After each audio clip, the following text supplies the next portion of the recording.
Hello, everybody, and welcome to Against the Giants. My name is Bob. I'll be your dungeon master for tonight's episode of this brand new campaign here on the channel. But we have some familiar faces back. We've got the entire cast of The Keep on the Borderlands and In Search of the Unknown: Chris, Nate, Tim, John, and Jeff, who actually I just realized are in the wrong spots. Wouldn't be a game if we didn't have a couple people in the wrong spot. There we go. And we have our newcomer, Dasha. Welcome, everybody. This is going to be such a fun game, such a fun campaign. And it's so good to have all of you back here, getting these characters back on the channel once again. How's it going? Outstanding. So excited to be here. Howdy. Excellent. Stoked and excited. Couple things to kick this off here. We have a great chat, I think, starting right now already in the YouTube chat. Welcome, everybody.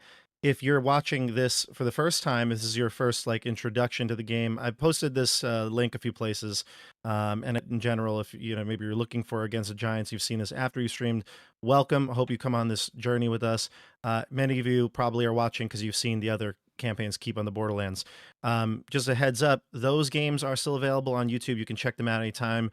Both that, In Search of the Unknown, and also some of the Vecna Eve of Ruin chapters had these characters. So there's a little bit of history here. This is not going to be just like one game where, you could probably just pick it up and watch as you go. I think this game might end up being a little more, the more the better the better experience would be, the more invested you'd probably be.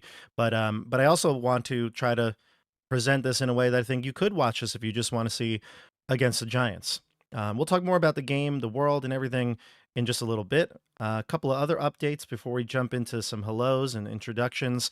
We were going to stream this on Twitch, but I had a last minute change of heart. We actually planned this out for months. I was been talking about doing it on Twitch, but I just couldn't figure out how to. And it's not that I couldn't figure out. I just couldn't. I didn't feel comfortable doing Twitch where I had to run some ads and feel comfortable doing that while managing all the other things that go on in the stream and the game. And look, if we were a professional crew, this was our jobs, maybe we would do something a little differently. But I think where we're going to be best is YouTube for now, for sure. You can stay up to date on everything that goes on here, announcements, any sort of updates to this game or any games going on here on the channel by following the link to our Discord. That's probably the best place. I post there most often. I may even post on social media and things like that, but definitely game updates will go right here on Discord. Check the link down below for lots of cool stuff to support our channel and be part of this community. Now, the question to all of you, our esteemed panel, our characters, our heroes, what have you been up to lately? It's been a minute since we've seen some of you on the channel. Some not so much, some this week. But we'll do some quick introductions. Tell everyone who you are. You don't have to talk about your characters just yet, just who you are and what you've been up to. And why don't we start with the newcomer here, Dasha? How you been? Hi, everyone. Very excited to be here and join this notorious crew on their shenanigans in and around the keep. I have been good, and I'm just coming back fresh, still reeling from the Vecna finale. It was a really fun time. If you haven't watched it, you should definitely watch it. But I think that was 3 days ago we did that. Monday, Still catching yeah. up on sleep. Wow. Still catching up on my sleep. That was Yeah. a long finale, but it was so worth it. I don't think I felt that excited and even that anxious at times playing in a long time, maybe ever. So really fun. Yeah, we had a blast doing Vecna, and like I said, all these characters were reprised in Vecna Eve of Ruin. So there's a lot to watch if you want to see everything related. I have a playlist actually for the Keep on the Borderlands that is going to include everything this campaign. So it'll include the Keep, it'll include In Search of the Unknown, the Vecna chapters, and the most recent thing we did, which was Esper the Bard's Gauntlet Runner, which had a very much canon to the story in-game experience for these heroes. So check that out as well. Dasha, welcome. I know it's going to be the right fit here for you.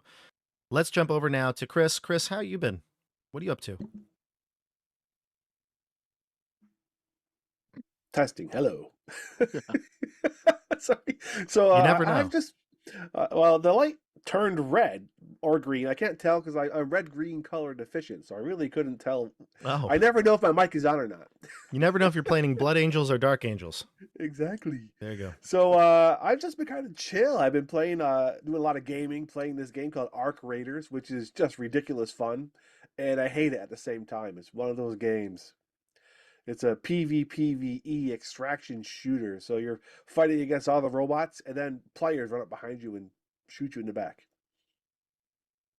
I've heard a lot about Arc Raiders. Have you played it? I don't play video games, but it seems like a popular one, especially like, for streaming and things like that. A lot of people love it. Yeah, it's a lot of fun. Nice, excellent. And Chris, obviously you play Warhammer, another shared hobby of mine. Jeff as well. We got to get more of these people here into Warhammer. I think that'd be our goal for 2026. More Down with that. Warhammer. I think so. Jump over to Nate. Howdy, everybody. Really excited to be here, be back in action, letting the light guide us. And recently, let's see. Oh, did the Gauntlet Runner. Did Division 7, kind of in the summer. Right, Kyle's kind of- game, yeah. Yeah, that was fun. Yeah, I was in a Vecna chapter. I've been playing a little bit of Helldivers. It came over to Xbox in the fall, and my brother's been excited. He's a PlayStation guy, so we've been able to play. I've heard that's like Warhammer 40K. That's what I've heard. Yeah. Wait, are you being sarcastic? I can't tell. No, for real. Helldivers? I've heard Oh. it's like based on Warhammer 40K lore, yeah. Oh, really?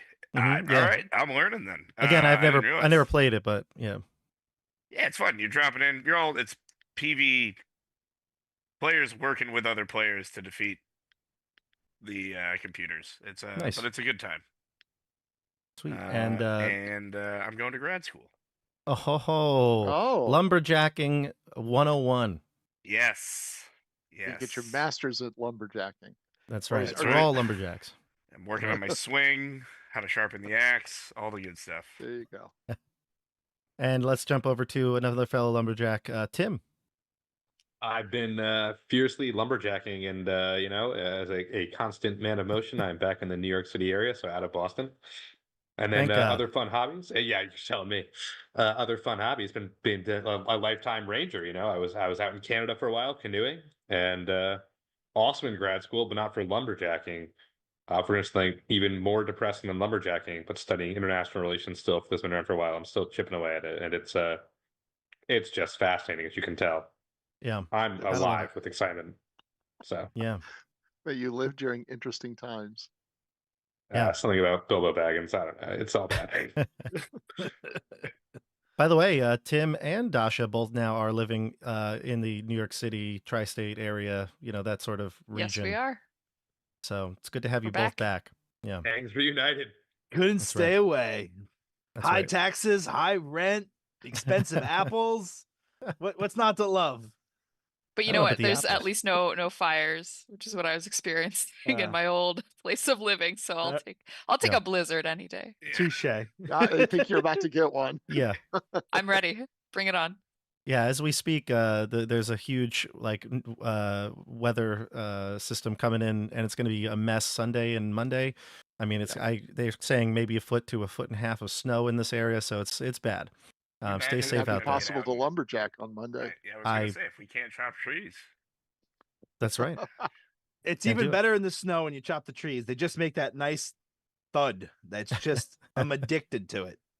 I'll be out there chopping trees all snowstorm. I wonder if this is still part of the analogy. I don't know. It's hard to tell. We lost the plot in here somewhere. We lost it.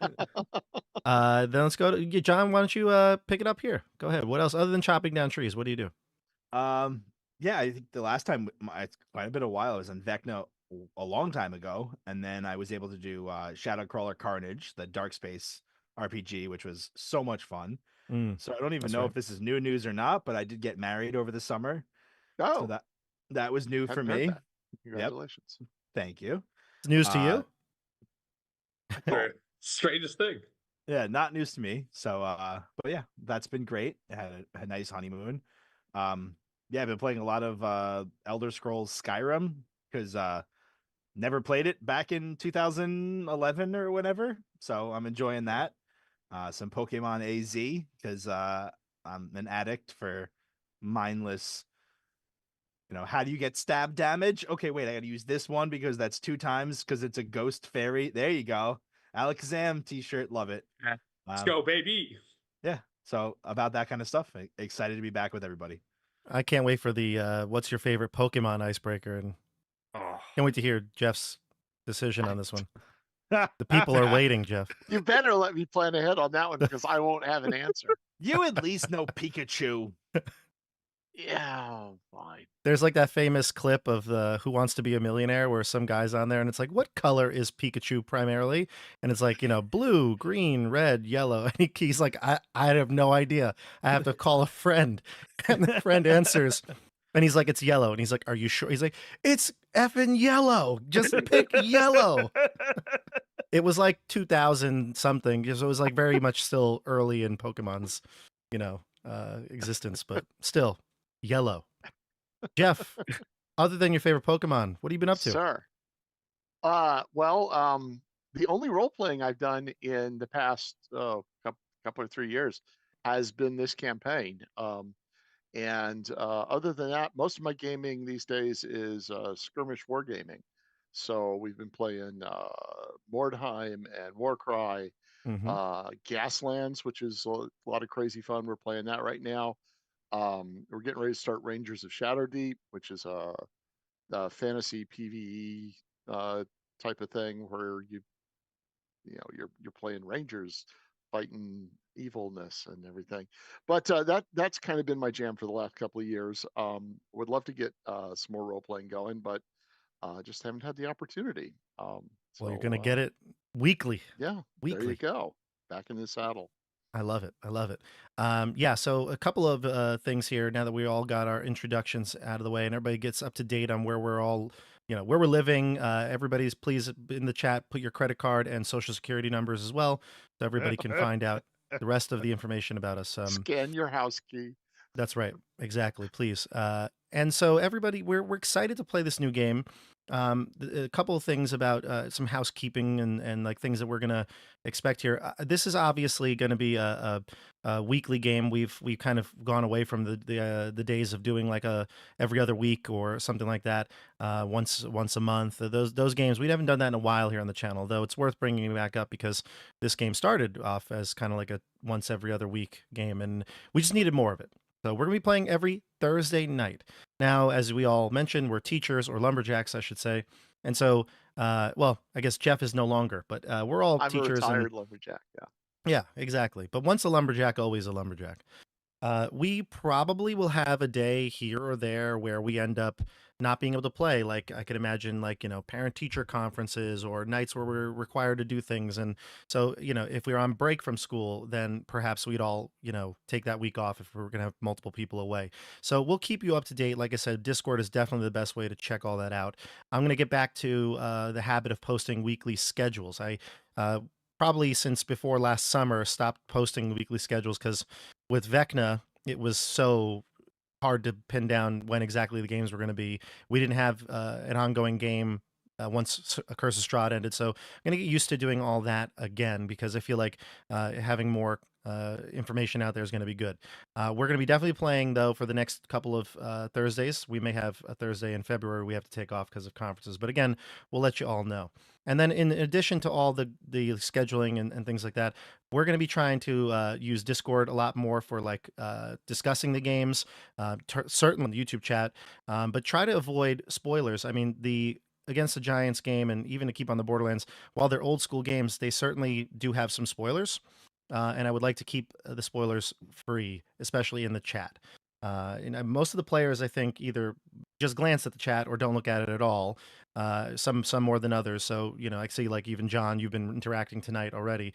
But if you want to interact with the players, certainly go on Discord. You can tag them in the Against the Giants chat.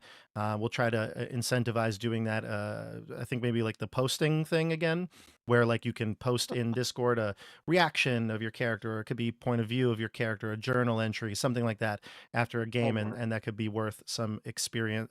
Well, maybe we could talk about experience points, but maybe so definitely some inspiration points. But we'll see. I know Chris, I said experience. Chris is like, I'm about to write a book. That's that. I've already got it going. Chat GPT. I was gonna say, Chat GPT, watch this video and write 20,000 words. Thank you. Told from the Too funny. perspective of the grumpy gnome. Yes. Too funny. I pay for the full version for a reason. Well, yeah, so that's a little bit of housekeeping out of the way. And also, I guess one last thing. We're using a modified version of 5e rules. This game is going to be run with 2014 rules as our base. We're not using any of the 2024 rules because we didn't use it when we started Keep on the Borderlands, and this obviously has the same character. So we're not going to be doing any of that. However, we're still going to be using a modified version of the 5e hardcore mode. There is a link down below in the description that takes you to our shared house rules document. It's been updated a little bit. There are a couple of minor changes. I'm not going to go through that right now. If something comes up in game, we will then address it there because I feel like it's better to address them in game. But the players know them, and that's what's most important. And I guess last but not least, comment, do all the YouTube stuff. CJ's not here right now, but CJ would advocate for you all liking, subscribing, doing all the good stuff, and comment too. You can actually, even if you're in the live stream, you can comment on the actual video, which I think helps the algorithm better. One of the reasons we wanted to move to Twitch was because, YouTube favors the regular videos over live streams. So the more I think we can give the algorithm a reason to send this out, do it and share it. If you have people that you know in your life would like a D&D live play, do it. I think we do we have fun here, and we do a good job of, I think, showcasing these games. So ready to play? Nope. Heck Let's yeah. We could do just it. chat Yes. for a little bit. Let's Talking do about it. Pokemon. Okay. Keep yapping it up. I kept my more Pokemon shirts, don't worry. All right, so let's talk about what did they do with the fairy type? Is it still like What? I mean, what's the point anymore? I don't understand. Okay. Jeff is checked out of this one. That's my that's my worst I have no Jerry idea. Seinfeld John's running Pokemon with it. joke. Nice. I should have done it. That was Jerry Seinfeld. No, it was terrible. I tried to go for the Yeah. what's the deal with the fairy type? And it was just swing and a miss. Stick the card. I'm not allowed to do Karg. I had Karg's to not allowed. swear it off. I lost that one in the marriage. Yeah, the mic cuts out on that one. All right, That was in the prenup, huh? here we go. So today we're starting a brand new adventure against the Giants, and where our characters are is a mystery, probably even to the players themselves, except for one of them, Dasha. You are going to be at the center of this first scene. You ready? Yeah. Okay, great. Here we go. It's quiet right now. The monastery, your home, stands alone on a thin peninsula where it narrows into a dangerous strait between two continents in this world of Illustria. The continents of Vartim, which is where you are from, and the continent of Ilmith. The Sunset Strait, as the locals call it, is a dangerous pass for ships. There are high cliffs that plunge into dark, churning water down below. The wind carries the salt and the distant cry of seabirds, and a tall watchtower from within your monastery, a beacon of fire, and it constantly helps these ships safely through the treacherous waters. Now, by day, this monastery that you live at is pretty peaceful. The pale stone walls reflect along the sun.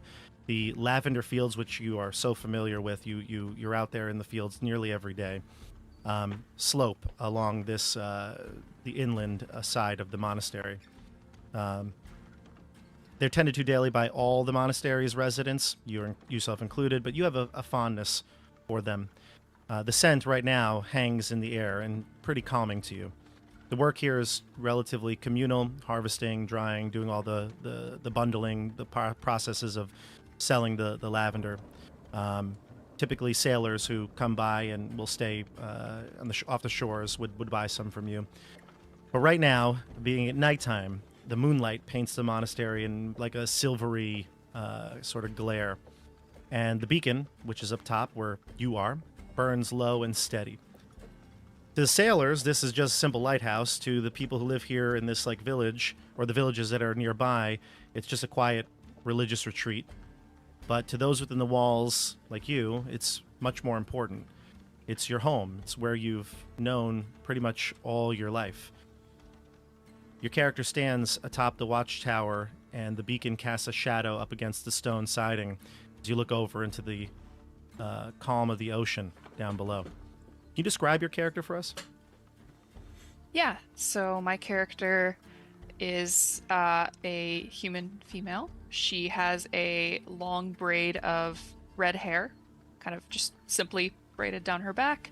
She's wearing some pale blue robes, and she's quite small for her age. She's not tiny, but she's in her early 20s, quite skinny, maybe 5'4". She's small. She's petite. But she stands like confidently at this post that she's at. Yeah, and as she, like I said, looks over the side of the post, you hear a noise coming from down the stairwell. Footsteps are approaching. Not an emergency, you're not surprised, but a younger boy emerges from the stairwell. He's no more than 16 years old. You've seen him now. He's been here for maybe a week or two.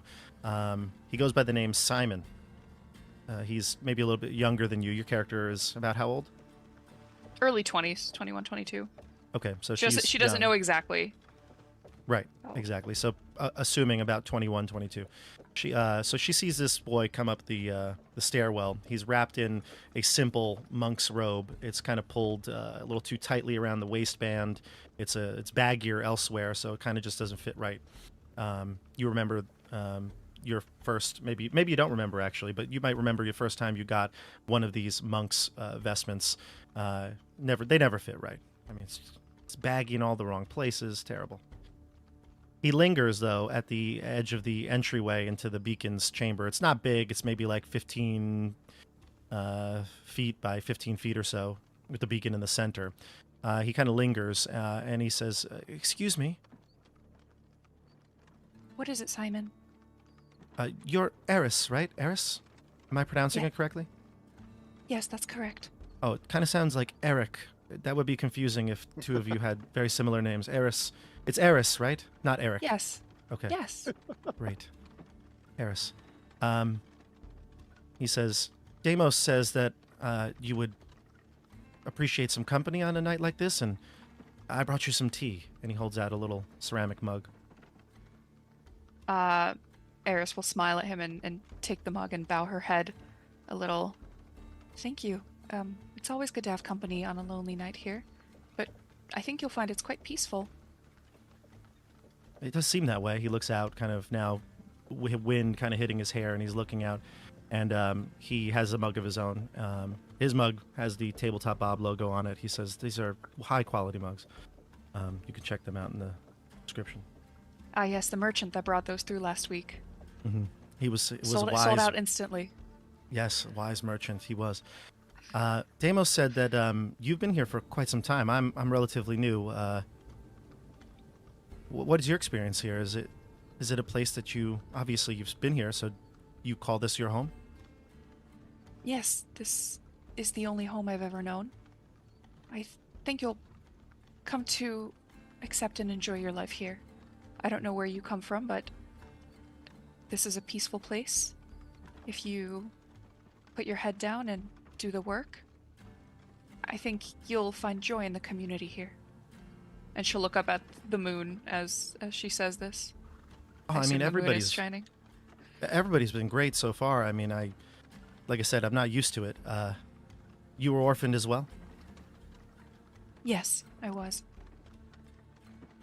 The wind kind of gusts, and for a split second, you can see like his hood kind of blows back, and he kind of repositions it, keeps it over his kind of bushy mop that he's got. And he says, everybody's been so nice, and the work has been, I mean, it's been fair work. Do we get a lot of visitors? I feel like many of the people in the community, they don't really come up this way, and I kind of like that. I like the quiet, the calm. We are better left in isolation, I think you'll find. Visitors come every once in a while, but not many of us see or interact with them. Maybe some of the mentors, but not me. And probably not you, not for a long time. Well, good. And Demos, he seems fair. He seems very just. He is. He's like a father to me. He's the only parent figure I've ever known. I don't remember coming here. I was too young, but as you said, as you've been told, I'm sure, I was orphaned, just like you. And Demos helped raise me. He's strict. He will keep you on your toes in your trainings for sure, but he'll give you a good life here and teach you the way. Good. Yeah, I think I could get used to a place like this. What do you typically do? What's your job here? I mean, I'm out in the fields with the lavender. I mean, it's not hard work, but I've done worse. The lavender fields are one of the best jobs here, I find, and that's how I started out too. I still spend many hours working in the fields, but I help tend this lighthouse as well on some of my night shifts. The other time is spent in training, praying, meditating, and spending time with others in community. And he takes a sip of his tea. Do you drink it as well? I will. I'll give it a sniff before to see what kind of tea it is. What's your favorite tea? Would you say your character prefers? I'm gonna say like an Earl Grey lavender. Okay, it's definitely not that. But what is maybe something you would absolutely hate? I would hate maybe like a chai tea that's like overspiced. Like the spices would be like a little bit too much for her to handle. Yeah, don't tell that to the chai worshippers here, because that's their like patron's favored drink. So yeah, it's a chai latte. Chai. Oh gosh. It's chai. It's chai. It's 100% chai. And he says Demos said this was your favorite. Though he said it with a smile. I'm not sure of what he meant. Is this an inside joke, or? She'll take a very polite tiny sip and set the mug down on the nearest ledge or table that she has there. It was very kind of you to bring me this refreshment, Simon. I appreciate the gesture. Although you find I prefer a more calming brew. This is a little too exciting for me. He smiles, and it's probably the first time you've seen him smile in the time he's been here. You maybe in passing seen him, like I said, in the fields, or maybe down in the courtyards or in the temple. But generally speaking, you've only just kind of smiled at a distance, and he's never really smiled back. So you sit here for a few more moments, kind of looking out over the stone wall of this beacon tower, and you hear something, or maybe I should say feel something. You feel a dull, like a rhythmic thud far off in the distance. It's definitely faint at this point. But you hear it for certain. Like you hear something like a poof in the background. Even though it's faint, I think Eris will very quickly scramble to her feet if she was sitting down, knowing that this is not a normal sound. Maybe with the first thud, her initial reaction was, oh no, like maybe a ship has crashed. Maybe they somehow didn't see the lighthouse and that was the impact. But if it continues rhythmically, she will be on her guard out the window, scanning the horizon. Okay. Give me a perception check. Absolutely. First roll of the campaign. Oh. Oh no, did it not go through? Did you guys see a roll? No. Not I yet. don't see a roll yet. There we go. There it is. 16. 16. You look out onto the horizon, and you know you can unfurl the beacon has like a what is it called, an aperture or something that would prevent the light from going out in any direction specifically. So you can open it up and scan the shoreline. You look out. There's no ship in the night here, but the sound keeps coming. So you look to your cup of tea. And just like in Jurassic Park, Jeff Goldblum style, you know, you see the tea mug starts to ripple as the thud starts to move the water, the contents inside it. And you realize that the sound is actually not coming from the shore side, it's coming from the land side, but to the south. Simon, do you feel that? And, you know, he like pauses, he's quiet, he's like holding his breath almost, and he says, yeah, I heard that. Did you hear that? I hear it and I feel it. I think something's coming from the land. Is there He a says, window? well, shine the beacon that way. Yeah, I was gonna ask. Can I? Yeah. Focus it the other way. I will do that if I can. So you turn around the beacon and shine it the other way towards the land, and you get this sense that something is out there. You see shapes where no shapes should be. These massive silhouettes cresting the ridgeline of a nearby hill, and then eventually more. You can see a horde emerging from the dark of giant silhouettes, kind of like a wall of silhouette coming towards the monastery. What do you do? She'll take a few seconds to process. Probably also her breath will kind of catch as she sees these terrors approaching, and she'll probably put a hand on Simon's shoulder and like squeeze pretty hard. Simon, we have to warn the others. About what? What are those things? I do not know, but I fear we're in danger. Okay, we can go down there. Deimos must be in the in the mess hall. We can sound the alarm. Yes, that's what we need to do. Good. And he starts nodding and shaking his head again, fixing his hood, keeping his hood up, and he says, "Let's go." And as you start to, you know, walk towards the entryway or go down the stairs, the first boulder strikes. The outer wall breaks. You hear a sound like the world is cracking in half, and splintering wood and stone starts to like fly up into the air. Now you're higher than a lot of this, but you can see that like the stone and feel the shaking of the monastery as all this wall, this sort of like fortification is crumbling down into the courtyard down below. And then the second boulder comes, and this one whistles right past you in the tower and lands into the ocean side, splashing into the sea. More of these boulders start coming. So you start to run down the stairs. You're hurrying. Clearly, this is some sort of an attack. As soon as you get downstairs, sorry, not downstairs. As soon as you get through the threshold, though, the tower itself is struck.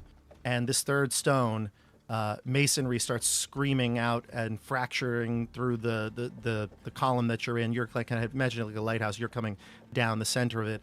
And the area that you're in begins to collapse. The stone stairwell beneath you gives way. You and Simon both fall. I need you to give me a dexterity check. Saving throw, excuse me. Saving throw. Mm-hmm. 22. You succeed. Do you have any abilities that will help you from something like this, like evasion or... I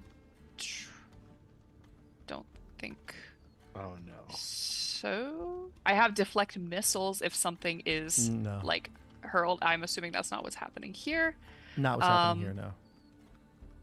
I have slow fall if I'm falling.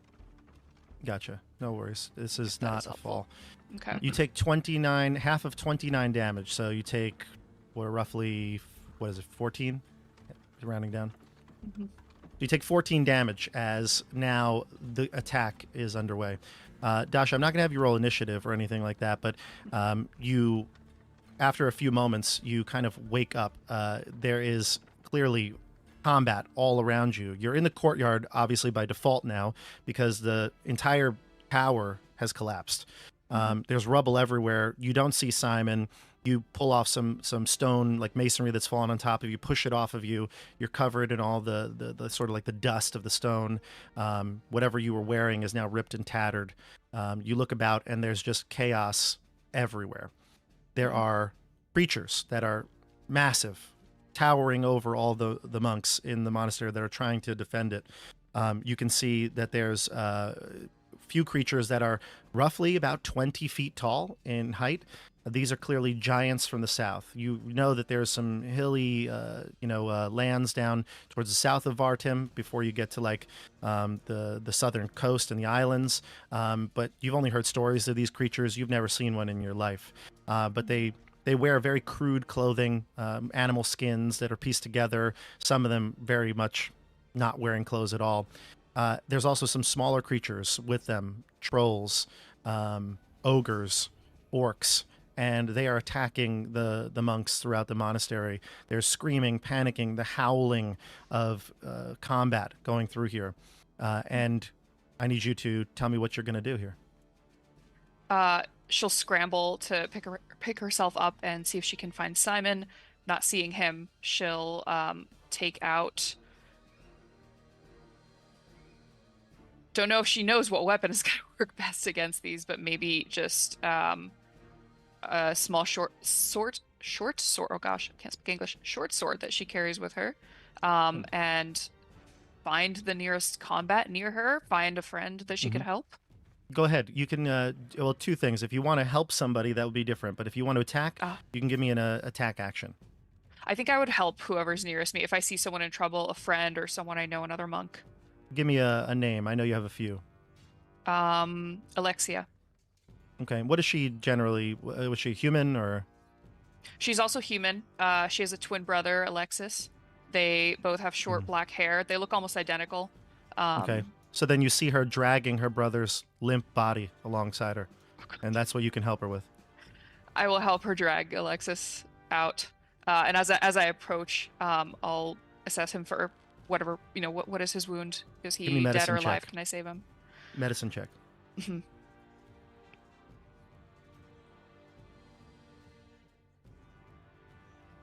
That is a 22 again. He's beyond saving. He's dead. He is. It looks like most of his body has been crushed under the weight of some massive club. I'll look at Alexia with like horror in my eyes and tears starting to run down my face. Alexia, what happened? I don't know.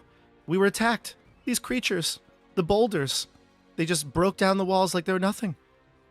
Look out! And then you'll see like another creature coming in, this massive giant, about 20 feet tall. He just, he's got an odor to him. You can smell it. It just kind of persists over the lavender smell in the area. And he brings down a massive, giant club down into the ground. What's your armor class? 14. 14. He's going to hit you, Dasha. He's going to hit you, and he's going to do a total of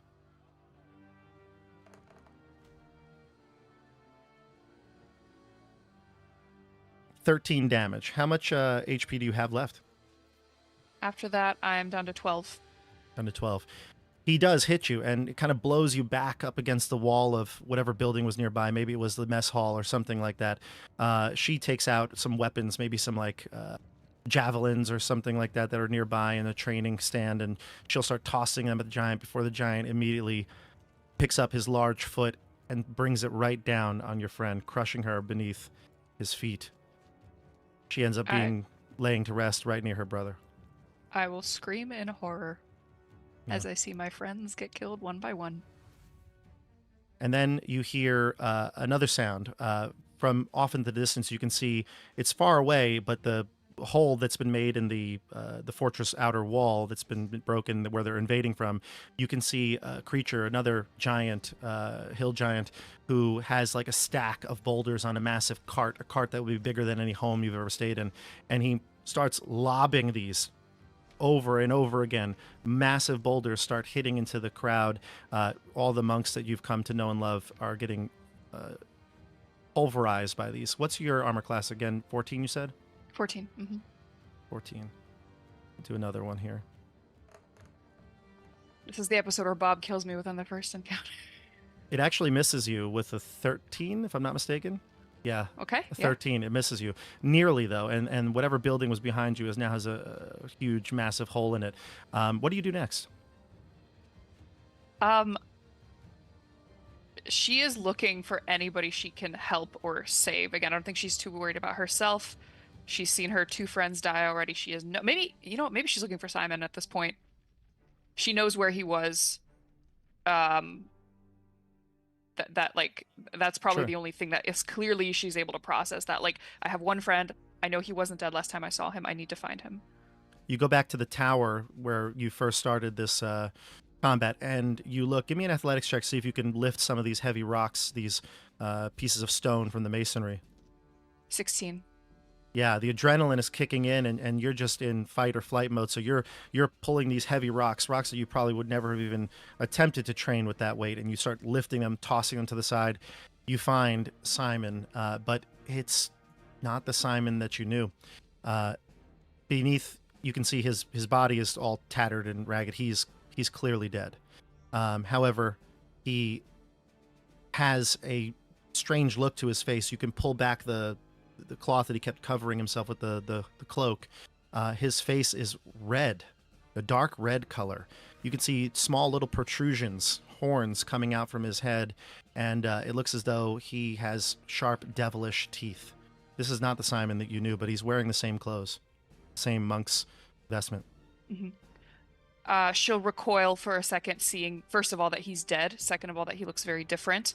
She doesn't necessarily look as shocked as you would expect her to by his appearance, but she'll kneel down and give him like a kiss on the forehead and like close his eyes if they're open. Yeah, and they are. maybe He's pull the cloak over his face and stand up and start looking for the last person that she maybe has hopes for, which is her mentor Deimos. And you hear him first. You hear his wild cries, as you know his fighting style is very unique.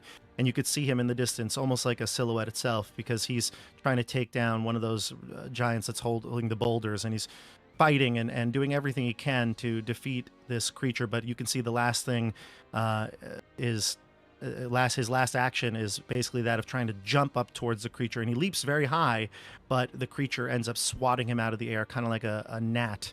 And he goes and flying in towards one of the outer walls, and he doesn't move after he's hit. What do you do? I will sprint towards his body. Okay. You sprint, dodging some fallen debris, more rocks that are hurled, and you get to that giant. Seems to be the one in charge here, the biggest one, who just swatted him away. He has one rock in his hand, but then he has also like a meat cleaver in the other. It looks very well used. What do you do? You attack, or? Yeah, I'll attack him if I can to get past and get to my mentor. Go for it. Short sword attack. Try to stab him in the foot. Mm-hmm. That's an 11 to hit. It does not hit, actually. Okay. It does not hit. But he sees what you're trying to do, and so what he's going to do is he's going to take that large cleaver and he's going to smack you with it. He's probably just at this point kind of flailing it all about. You're not the only person nearby. He's actually using it more of like a paddle, and he's going to like hit a bunch of people in one big swoop. And give me, let's see what we get here. You dodge it. He misses you. He gets a few other people with the cleaver, pushes them to the side, and then maybe brings that up for one big cleave and gets a few people in one big row. What do you do next? Am I able to get to Deimos's body past him? Am I like you could go wind through his legs or around him? Yeah. Mm-hmm. I will do that if I can. So you kind of exit, you disengage and run over to the corner.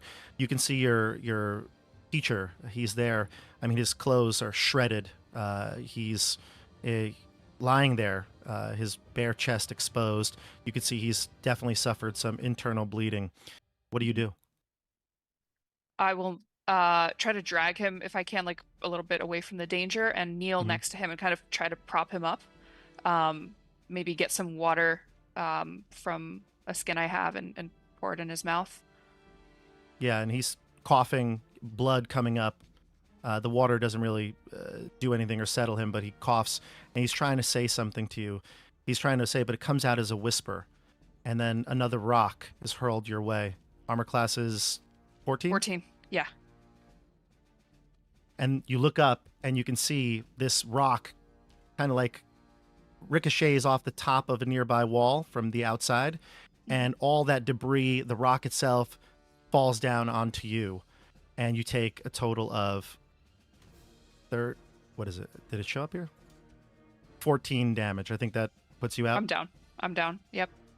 Everything goes dark. Mhm. All right, changing the music here. I know the Hey. players can't hear the music right now. This is that moment where it'd be like the title screen would come up, like at the Yeah. beginning of a movie. Exactly. Roll the director. Woo. And it'd be against the Giants. Yeah. Hot open. Wow. All right. Now, we travel far away from this hellish place.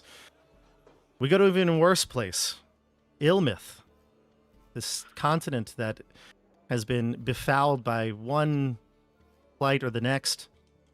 But this is where our heroes of the Borderlands call home. Ilmith is, it's funny. We had this conversation, I think, out of game. Last week we had a pre-show meeting, but we didn't get into like the background of the world we're in. I mean, we mentioned some names. There's a country down to the south called Karnov. This is obviously the world that we've played in here and other games on the channel. Mike is one of the players here on the channel. This is his homebrew campaign that Jeff and I both played in many years ago in our home games. So we know it a little better than you all, but we tried to keep that kind of isolated. But, just to describe Ilmith, Ilmith is a troubled place. And all of you came to the Keep on the Borderlands many years ago to escape whatever issue was going on in your region of this continent. And, I think when you all met each other, there was a sense of leaving the past behind. Most of you did not bring up your history, your background, your family. You kind of left everything to the south when you came here to the Borderlands. And, the adventures you came in or you got in kind of forged the new you. And this group has been, without a doubt, very close since the events of the Keep on the Borderlands. But last we left you all, you were scattered. You found a place called Quascaton, which is a infamously hidden secret lair created by a wizard many years ago. You were hired by Alaric Voss, the now current leader of the Keep on the Borderlands, after Castellan Ferric retired, went down south. He was positioned as the new leader, and he's been the Castellan, and his first order of business was to investigate to see if there was something going on towards the Caves of Chaos, because the Caves of Chaos had a beacon that was pulsating. You checked that out. You ended up finding out that was connected some underground way to another cave, a hidden fortress called Quascaton. And inside this place, you met some strange creatures. You met a woman who looks devilish in her own right, named Sable. And you, along with the apothecary from the Keep, Darius, and your friendly neighborhood superhero, Mohag, your crew went in to explore this keep, this fortress that was hidden from time and from the Borderlands. And you found an obelisk, a obsidian obelisk down below. And that's where we find our characters. One at a time, each of you wake up. Give me a Constitution saving throw. We'll see who wakes up first. If anyone's within 10 feet, you get +3. You're all 11 feet away from each other. Equidistant, 11 feet. Oh, You're equidistant, 11 feet from each other. And what'd you get? I got a 12. A 12 for Hyro. 11. 5. 4. So it seems like 12 is the highest. hot so far. rolls continue. So Hyro and I wake up together. Sure hope so. What? Actually, Yeah. What about the artist formerly known as Man Bun? Mohag wakes up first. Of course he does. Of course, Done because he's about. the hero of the story. Can't pay for the run. I'm leaving. Goodbye. I'm So- going to murder him. When It you is do have going to ChatGPT happen. write the book, it's got to be from Mohag's perspective. So what this will look like, though, is Mohag will be, let's see, who got the highest? It was Barrick and Hieronymus. So Yep. you wake up to Mohag, like kind of patting you on the face, trying to slap you awake. Hey, Hieronymus, Barrick, come on. And he's like got both of you cheeks. Hey, wake up. My God, the monsters are still on us, Hyro. What is that? Kill it! Oh, it's me. Oh, It's just Mohag. worse. Did you guys just have the strangest dream? Yes. Yes, I did. So then it wasn't just me. Ooh, it's chilly in here now. We gotta get out of here. Where? I'm gonna set up and gather my bearings. You're in a rocky cave. This cave was part of a small little like sequence of like a maze almost of an underground network that led to this obelisk. It was the lower floor of Quascaton, now that you are recalling. You look around and everyone that you remember being there with you is there, except for the devil woman, Sable. She is not there. But Darius, Mohag, your friends Sasori, Skeggy, and Eric. Not Eris, Eric. Mohag, why don't you wake everyone else up the same way? And I cast dancing lights to kind of light up the cave. Nice. And as these lights illuminate this cave, yet again, Barrick, I'd like everybody to, when you wake up, describe your characters. So, Barrick, we'll start with you since you cast the spell. The lights flutter about the cave, and you also notice the obelisk that was there is gone. It's broken into a million pieces on the floor. Small, none of them bigger than the size of like a baseball. Probably for the best. So Barrick Helios is a paladin who's been touched by a bit of the chaos and has gotten a little bit more into spellcasting lately. A devout follower of Hyperius, the sun god, the light, and is a dedicated to his friends, this group in particular, for the journeys they've had together, and can't wait to get back to it.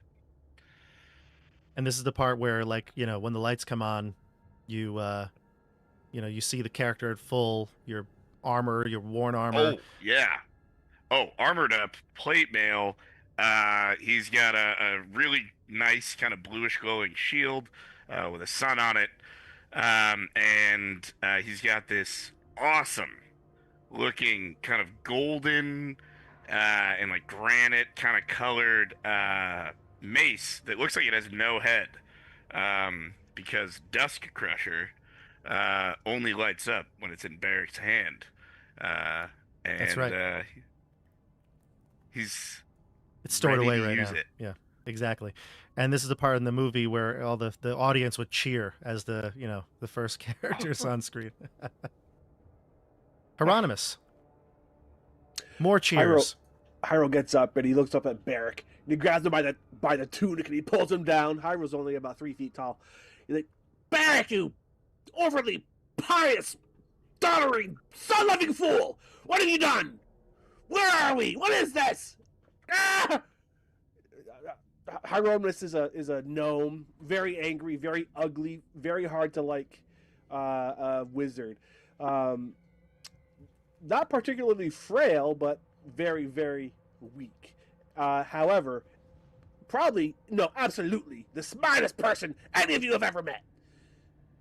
Don't Barrick forget says, "I'm glad to see you haven't changed." it. Mohag says, just you're hangry. Eat your almonds. Take them out. Go. You're right. Yeah. He goes to Barrack and says, "All right, let's wake the rest of them up. But hey, where'd that horned woman go? You know, the horny one." Yeah. God, I hate it when you do that, Mohawk. But Sorry. I Bad don't. habit. No, please. I get it. I know, Bob? No. I you have don't no know. idea. I honestly haven't seen most of you in a long time, and I leaned to Hieronymus. It was a welcome break. Something. You're telling me. Wait, what are you talking about? He's like, a long break? Didn't we just sleep here and something must have knocked us out? Oh, do I not remember the entire journey? You do. Oh, and I think it's a dream. Nope, I don't think you do. Never mind. Oh, I was just playing Mohawk. I like what you've done with your hair. Yeah, and I'll encourage him to wake everyone up the same way he woke us up. Great. So he'll go over to Eric Lavernus and smack you across the face, and he says, "Oh, actually, do people know this? But your true form is shown right now. Yeah. You are describe yourself. Eric will come to you next. So he smacks you awake, and he says, "Man, can you just cover up?" Oh, jeez, Eric so wakes up, as pleasantly as one can, being woken up by Mohawk, which is unpleasantly at best. And kind of reflexively, reactively notices how he appears and grabs his holy pendant, like a Mobius knot, and casts disguise self to change his appearance back to a human, disguising his tiefling form.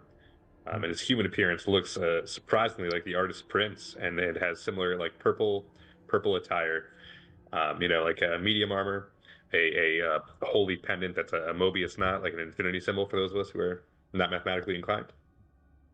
Oh, is that what it's called? The What? Mobius strip. Mobius strip. If I'm going to be a little bit pedantic, excuse me. That's why you've got a higher intelligence. If you're than not me, that's nothing, all. you're shallow and pedantic. I love it. Okay, I didn't know that. This is John, not Sasori. Sasori is like, who's Mobius? Who's Mobius? Who's this new guy? Why doesn't that look like the old guy? That's great.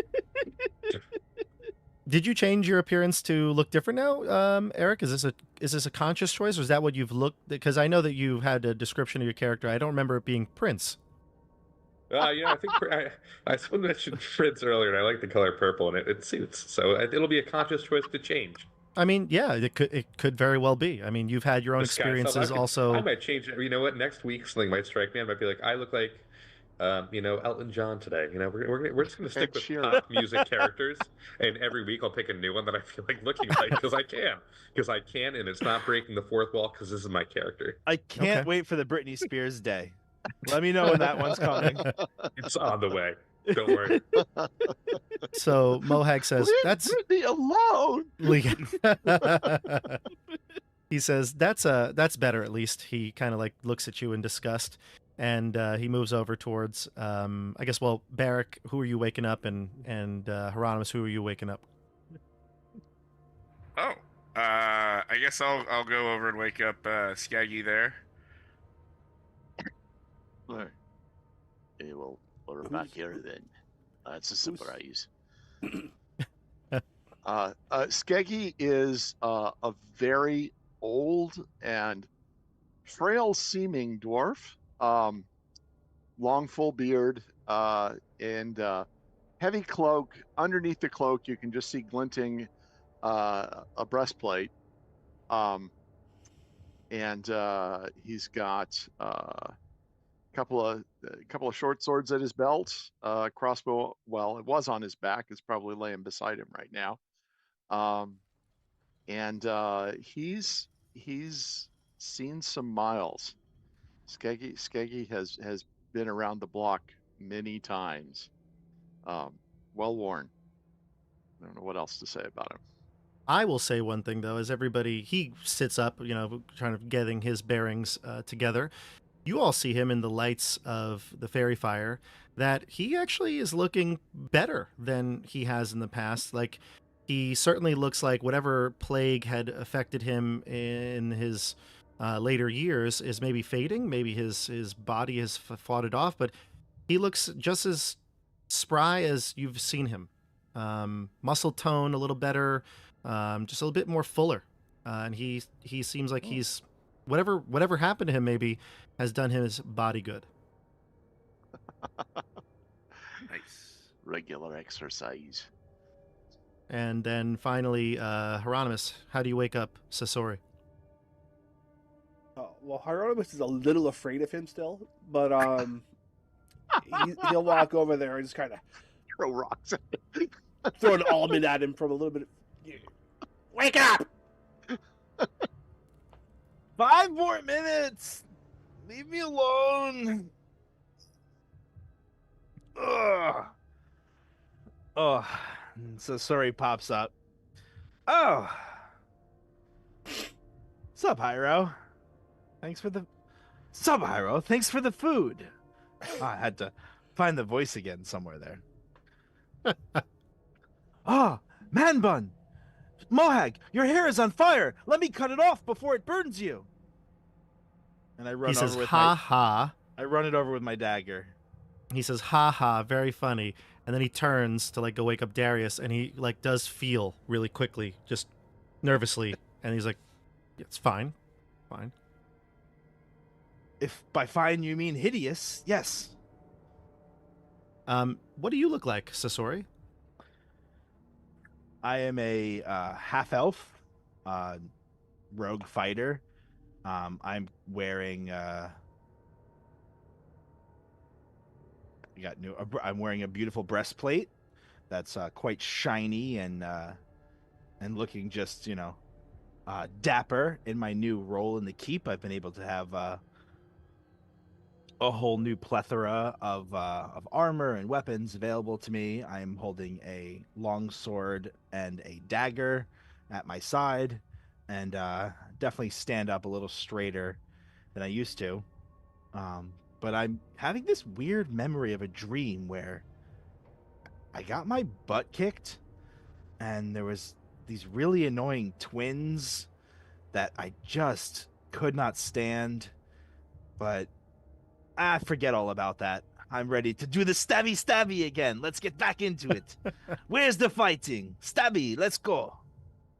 You hear Darius's voice from the other side of the broken obelisk now. He's woke, but Mohag has gotten him up, and he clears his throat and says to all of you, "That was certainly a wild experience, wasn't it? Did you all travel to a distant land? Like Barrack and Hieronymus and I?" I thought we did. You did? I don't remember it well, lad. But we did go somewhere, and I believe we fought some drow. We did, didn't we? It's been a while. I should have rewatched it. No, it's good. It's good. I look down and count my daggers, and I'm like, I am missing some. There was a spider. Wasn't there a spider? And I shake it out of my head. So, your character did fight some spiders as well. Yes, Sasori, you did. Yeah, it was but the when he first says encounter. that, right, when he says that, obviously Skeggy and Eric, you would remember that you, along with Sable, were transported to a place called the Underdark. You've never heard of it before. I mean, you know maybe of drow, per se, dark elves that live underground like the dwarves do. Especially Skeggy would know of dark elves. However, you've never heard of that place be referred to as the Underdark. and you recall that you fought a dragon spider, and a evil vampire banished you back to this location. So Yeah, and just all certainly in a What day's he work. said. Yeah, What he said. all in a day's Mostly work. what I remember was there was another paladin on our side who was like the paladin in the D&D movie. It was like 8 times as powerful as any of the rest of us, and none of us mattered but him. Yes, Lucius. He's coming back Yes, to you. Right. it was very. Mhm. It's like, well, okay, we'll just carry the stuff. being very disconcerted by Sable because she was also a tiefling and was like very Oh, not that's right. hidden about it. And I was like, that's a you're crazy because where I come from, people are racist. Yeah, and the last thing you remember was that vampire rang a wind chime, and the wind chime banished you back to where your home was. So Sable obviously was not here. She was from some other place, and she got lost here, just like how you all got lost in other places. These obelisks have powerful magic, and you're not quite sure. I mean, this is all. It all does feel like a dream a bit, but at the same time, you have maybe the scars and the memory of everything so vividly. So it's not a dream, but it certainly feels like one crazy nightmare. As they're telling me, like the rest of us, how they like got banished by a vampire or like whatever sent by a spider dragon, I turned and I'm like, Hyro and I we walked through a portal by our own free will to get back here. It was really peaceful. Only after I killed about 40 goblins. Darius says, it wasn't goblins, it was these metal constructs that moved about as if powered by some strange energy source. Wait, you got to kill things? Mm. I killed Automatons. nothing, and then there was a bell, and I came back. There was so much killing I didn't get to do. I wasn't strong enough. Sorry, Sasori. I'm sorry you've had such long breaks between killing in your life. I know that how much it means to you. Mohag, breeze on his fingernails, says, I killed a bunch of stuff while we were there. My hopes and dreams, Mohag. That's what you killed. And those I'm glad twins, your nails stayed intact. and those twins, they were fairies. You remember them? They were flying around all over the place. I couldn't tell whether it was better not to. What? Fairies? Flying? Yeah, two fairies, and their dad was there, and he was so lame. They were boring. You and I, we should have just went off. Oh, no, I don't like you. I was all alone. Barrick, Hieronymus, Skeggy, Eric, why did you leave me with him? It's Well- okay, friend. We'll kill things soon, I'm sure. Yeah. Let's get out of first, here. Let's get out of this cave, yeah. So Mohag, you don't lead. Barrick leads. it's like, get to the back. Fine by me. The I'll Barrick, you take step the in lead? front with my dancing lights. So you start moving about, and this cave is. You notice one thing very different from last you remember this place is that it's cold. It's like freezing. It's so cold. It feels like it's winter. And you start moving about, and you realize that the cave, there's nothing else here. You get lost for a moment. You do kind of find your way and sort of like orient yourselves and get back to the upper level. This upper level was also kind of like a maze. It wrapped around. There were many rooms, hidden passageways, and everything here looks like it has just been like sitting. Nothing has happened, it seems like. You remember there's a kitchen area where there was like a fireplace that an ooze was stuck up there. It seems like that is gone. There's nothing there. The kitchen is there. The fireplace does exist. You look up into it, shine a light. Nothing's there. Creatures that you remember fighting, killing, not there. You get to the front entryway, and there are maybe some bodies that were there. I think you found bodyways at the front entrance. They've been gone. It looks like they've been cleared. Everything here looks abandoned. Definitely not teeming with the life and energy that you had remembered it. When you say like Like cleared, do you mean like it looks like they had never been there at all, or like they had like Removed. rotted and decayed No, over like time? they're removed. Yeah, Like like it's been somebody's come cleaned through up. and cleaned this up. Yeah. I hate that. How hard was it to get from this upper level to down where the obelisk was? Not Was it- difficult. It was a stairwell that led down, and then it was a kind of so like it a wasn't maze of secret in caves. any way. So Anybody who was in the top could have seen the stairwell down to that. which I believe Sable had, and you did go down into the dungeon or to the cave entranceway, but yeah, it would have been a door that people could have seen. Bob, is there any? Are we able to see any like footprints or any evidence of like wheel marks or hoof prints? Sure, or give me anything? a survival check. Also Or wanna actually, you look- know what? Let's not do survival. Let's do perception. See if we can notice anything first. I also want to see if any of the like weeds or like mold or anything looks like it's grown more than before, like time passed. There was a room called the mushroom room, if you recall, or the fungus room. I do. Where Darius was just giddy because he loves the nature, the flora, the fauna. I'm not sure which is which. He loved it. So you go to that room specifically, and it looks like all of the fungus has either died or has been removed. Like big patches of the fungus have been removed, and everything here looks like it's shriveled. How long were we gone? That's what I'm trying to figure out. Yeah, that's kind of a big question right now. How long did we feel? How much time do we feel like passed on our various Vecna-related adventures? How long did we feel like we were in the Underdark? I believe your journey felt the longest, Tim and Jeff. I believe it was like maybe a month and a half. We were wandering the Underdark for a while. Some of you were only gone for what feels like maybe a few days. Yeah. Yeah. Okay. But we all woke up together. Correct. Okay. So you get to the entrance, and I think, Barrick, you said you cast light, the fairy fire, right? Yeah, dancing lights. Yep. Oh, dancing lights. And at this point, you also, yeah, of course, fairy fire wouldn't work here. And of course, maybe you have torches or, yeah, exactly, torches, or your dark vision is now kicking in. You get to the front entryway, and it's still dark. You look to the entrance is covered. Some massive stone has blocked the exit. A singular stone, or like a cave-in? Yeah, like a massive singular stone has blocked the entryway. Skaggy, you're pretty familiar with stone, right? I suppose. Any idea what this is? It's a big rock. Yes. I don't need to roll to know that.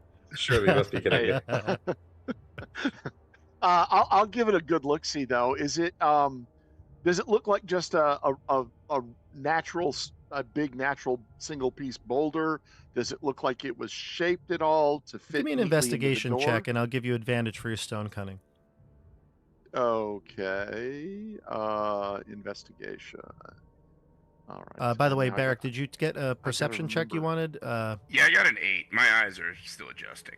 I would say yes. Your eyes are adjusting, but also it does it's got to be somewhat obvious that somebody cleared this area. Like people had to have done something to this area. Yeah, maybe it I wouldn't can't just figure out vanish. what, but I can tell something did. Yeah, exactly. Okay. Mm-hmm. Okay, I didn't remember how to make it roll advantage all at once, so I just rolled twice. The better one is a 16. Perfect. So the 16, this does look like natural stone. In fact, the way it's carved, or the surface of it, it looks like it might have been like a large piece of debris from a nearby mountainside, whereas the stone that's making the hallways of Quascaton is finely carved, intricate. This does not match. It's from another place. How tightly is it jammed in? I mean, are there gaps around it? No light can go through. No but light. You're not. So, does it look like it was like shoved in? Basically, but like you're not quite sure if it's because it? of it's dark outside or because of, it's so tight. You're not quite sure. If you want, you can test it. Maybe some of you could try moving it. It would take a few of you to do it. Yeah, let me just work around the edges with it and see if I can like poke through, between the stone and the wall to see if there's gaps, like particularly in the corners. Is the rock kind of rounded and the door rectangular, I assume. Yeah, or maybe a block or something very irregularly shaped. Okay. Yeah. Well, I'm going to look at whatever I think is the most likely portion of the rock due to Mhm. any irregularities in the shape, and You'll have to I'll. climb. You'll have to Okay. climb, but you can get to the top and you can see that there is some sort of where the door arches. It doesn't fit right Mhm. there. So you kind of like feel for it and you can feel a cool, like it's like maybe an inch or two here or there in spots. And you can feel a cool breeze starting to come in from the outside. It's a very cold breeze, actually. It feels almost like wintry weather. And it wasn't winter when we came in. It wasn't winter when you came in, no. Okay, so there's It some time looks, has passed. yeah, and you can smell something here now that you get closer to the top. Smell of like roast pork. Oh no. Oh, Barrick's staring pretty hard at the stone in front of him and the fact that they've been in darkness the whole time, and he just wants to turn to all his friends now that we're all awake and been walking around, and just wants to maybe talk to him for about maybe like 10 minutes. I'm gonna slide down off the rock, and I'm gonna go. I'll take those temp hit points. Let's go. and Do your Barrick speech quietly. whispers to his friends, "You know, friends, the darkness thinks it can smother the world. It thinks fear wins. It thinks light is fragile, but the light of Hyperius burns brightest in stubborn hearts." And I look at Hieronymus. "In unlikely heroes," and I look at Sasori. "And in companions who refuse to quit on each other." And I look around, eventually making eye contact with Mohag briefly. Not perfect or polished or really much, but we are together, and we are relentless. So let the darkness come. We'll meet it with steel, faith, fire, laughter, and an unreasonable amount of confidence. With the light of Hyperius at our backs, let's push back the shadows, one impossible victory at a time. And everybody gains 11 temporary hit points. 11. That's nice. Including Mohag. Nice. What about Darius? Yes. Nope. 6, right? Yeah. That- There's 6 of there's with Nope, Mohag. not Darius. Mohag takes 6. Darius is like, Darius. He's like, anything I for don't your- Feel feel that? it. It's friendly- definitely, it's there, but Darius, it is. Just I can't wait for the time when Eris is with us, so then Mohag no longer gets those. Honestly, I've been dreaming about it. Oh, Wait, but Barrick, what did I do wrong? Nope. Your It's haircut's stupid. That's what you did wrong. It's your Sorry. existence, Mohag. I'll save that for like 3 streams from now. all right. Well, I'm gonna slide back down the rock to the group, and it's winter out there, and it's dark, but someone nearby is barbecuing pork. And Jeff, just keep your mic close. Oh, I'm sorry. You're good. We finished. That's a in joke. Okay. Anyhow, someone out nearby is roasting pork or something, and I don't like that. maybe they'll give us some. Say I've been quite. Do you know quite what hungry. else? Do you know what else smells like pork when it's roasted? Long back. Bacon! Bacon! Bacon! Ooh, I like bacon, Mohag says. Pork chops. Pork tenderloin. Keep your voice ah, down, lad. Sasori, what about ham? Pig's feet. Ham. Ham Half kind of elf. smells different. Ham Half has elf. like a sweetness to it. It smells a little different than pork. I don't think anyone out there is going to be sharing it with us. Well, Right. You Let's can't stay in prepare. here. Either way. I guess let's try to be as quiet as we can. Let's try and move this I rock. don't know how we're going to shift the rock And stay quiet, though. Well, I don't know about you all, but I feel like I'm well rested. I'm ready to take that pork away. You Hand all rested are. and ready to go. Mohag says, look, for all we know, there could be a beautiful woman out there roasting the pork. Would you like to take some odds on that, lad? Sure. I got a extra copper somewhere. He's like looking around in his No, coin purse. Mohag, we bet hair now. How many locks of hair will you bet? So sorry, Says, you're just fine. getting weird. He says, fine. Fine, he says, if it's an enemy out there, which again, I don't think it's going to be. This place is pretty much abandoned. All right. Yeah, that was back before the rock was put in the doorway. Well, I'll wager my hair if it's anybody that's friendly out there, because like I said, who's got their roasting pork right now that's going to be a threat to us? If I'm right, I style your hair. If you're right, you could style mine. Who's he talking to? Sasori. Okay, good. I'm not Sasori's taking a like hair bet. freshly buzz cutted. He loves this idea. Now, When I it have grows a- in. When it grows in. All right, but keep in mind, I'm not cutting off your hair. I'm You making style it look- however you want. Yeah. Deal? Deal. He spits on his hand and shakes yours. Let's move some rock. All right. All right, who's going to help move the rock? I will absolutely volunteer to help push this rock out of the way. I am in the mood for Same. some pork. I'll supervise. He's like, maybe she's going to be like a monk from a monastery. It's going to be great. You think she has chai tea with her? Oh, I hope she's got chai tea. That's my favorite. Oh, Chai tea and pork, name a more iconic duo. I'm telling you. You know what tea I can't stand, Mohag says? Earl Grey lavender. Disgusting. Honestly, Can't Mohawk, stand it. I hate your haircut, but I tend to agree. But who is Earl Grey? Is he a good Earl? Will he give us money if we kill the dragon? I think he's I a thought noble. Earl was a title. He's a noble down in Cinder Bay, Mohag says. Earl Grey. All right, Ah. let's move it. Who's moving it? I assume Barrick. I Well, I'm just- help- It won't I'm be helping. me. I can Eric and Eric. advise. I got The my Ricks. shoulder. Barrick, Mohag, Sasori, the three of you would be enough to do this, your combined strength scores, while the rest supervise. You move across the rock, and as it starts to slide, you notice some of the like debris that would be falling like from the looseness of this boulder starts to, fill the chamber a bit. But as soon as you do get it to move a little bit, maybe like a foot, you get that smell of the roast pork, the breeze of the cold winter air, and you look outside.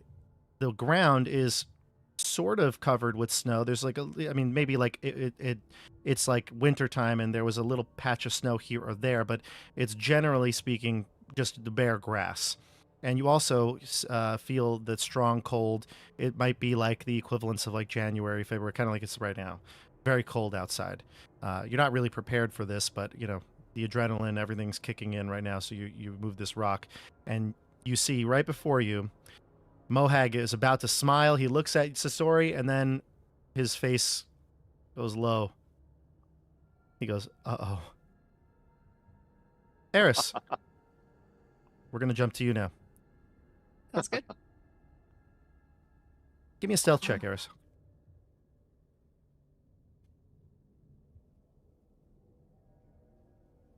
$17. Nice. Excellent. 17. So here's what you see. You're approaching the this sort of like this clearing from the south. You're headed north. This is where everyone told you this place would be. In front of you, you see a small little like well, I wouldn't call it a pool, but it's certainly not like a lake, but it's a shallow pool, a natural spring. And there's maybe like a 10-foot incline until you get to like a bigger platform where you can see there's your target, essentially. There's a large boulder covering the entranceway. You also see that there's the the enemies nearby. Right in this pool are 2 orcs. They look like they are either drinking from the stream or the pool, maybe washing their faces a bit. They look like they are just like, getting some hydration. They look like they're very tired. Above, on that little 10-foot ridge up towards the entrance, you can see that there's a fire going with a wild boar kind of just on the spit roast. It smells delicious, but what's putting you off is the giant that is ordering the orcs to chop more wood. He's yelling at them. Do you speak giant or orc by any chance? Unfortunately, no. Okay, so you don't understand what they're saying, but you can get the gist that he wants them to work more and he needs more fire. He keeps arguing and kind of pontificating, pointing towards the fire and the firewood.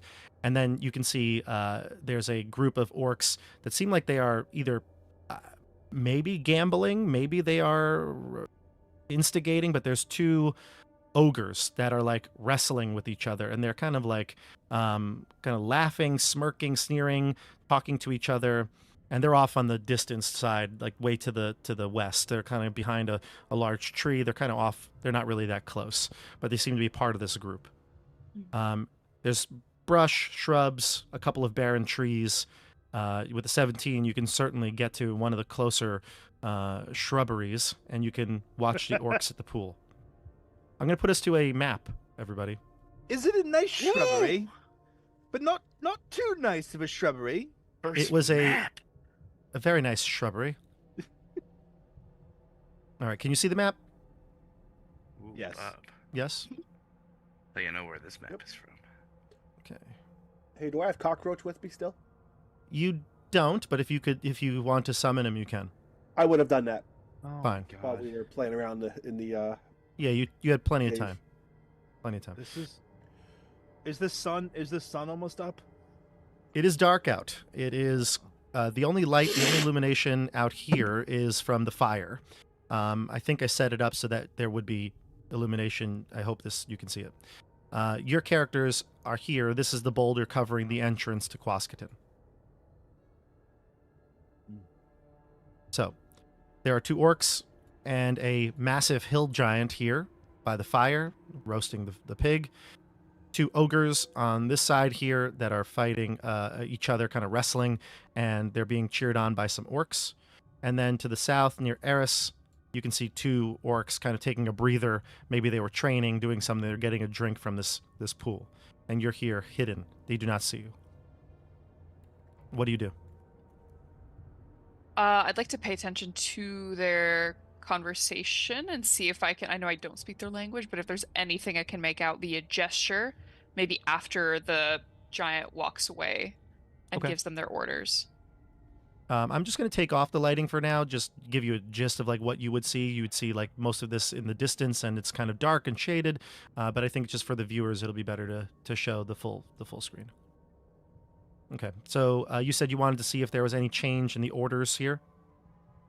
No, so like what are the orcs saying? How are they reacting after they got their orders from the giant? They seem like they are being worked very hard. Like they are being forced to chop the wood and being told orders by this giant. The giant seems to be in charge. This giant also is dressed, which, the giants you've encountered in the south, it seemed like that band in the first scene that we were talking about, they had like, no clothes on practically. This giant is actually wearing chainmail armor made for his size. Okay, so more prepared. Definitely. Okay. Do the orcs seem demoralized? Totally. Except for the ones making the ogres fight each other. Okay, gotcha. If I could, I'd like to... Let me zoom out on this map here. I'd like to sneak down a little bit closer to the main camp and see if I can pick up any conversation, any more orders that are given, and just generally get a feel for how they are equipped, what supplies, weapons, other armor they have. Sure. Towards the fire? Yes, towards the fire. Okay. Hiding behind whatever shrubs I can. Yeah, and what you might be able to do is maybe just very carefully climb this like ridge. It's about 10 feet up, but you can climb up this, and we'll just count your stealth check that you had a 17. So you climb up the ridge and peer over the top of it, and now you get to that second level. And you can see the giant there. The giant is tending to the pig. It doesn't seem like he's got anything important other than his dinner on his mind. And the two orcs are chopping up firewood and bringing over more towards the fire. The two that are here are talking to themselves, maybe discussing some former training. Whereas the ones up here certainly don't notice you, and they don't seem to be paying attention at all. Mhm. Give me a perception check, though. I'll tell you if there's anything you can see now that you've got a better look in this area. That's a nat 1. Okay. You don't see anything that would help you. Okay. You assume, though, that this giant must be in charge and therefore would have some sort of clue, battle plan, like thinking of what, humans would do. There's got to be some sort of coordination. Yeah. I think knowing that right now she can't glean any more information, her plan unless something changes would be to lie low, wait till the camp goes to sleep, and try to sneak in and stealthily steal whatever paperwork, maps, plans she can find. And as you decide this in your mind, the boulder starts to move and shake. The giant looks up. The orcs stop from their training, and they look up. And the ones over there with the ogres, they all kind of pause their fighting, and they look over towards it. And you see a man with a mullet step out, put his face out. He looks excited at first, and then his expression just drops. Let's roll initiative, everybody. And Eris, you are still hidden. Boy. Do I roll initiative as well? Yes. Get on in. All right. Sasori, looks like you're going first with the 24.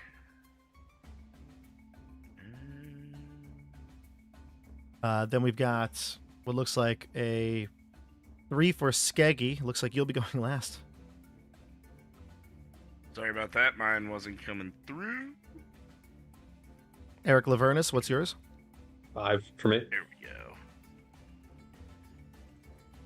go. Oof. 19 for Barrick. Hyro at an 8. And Eris, your first 17. initiative.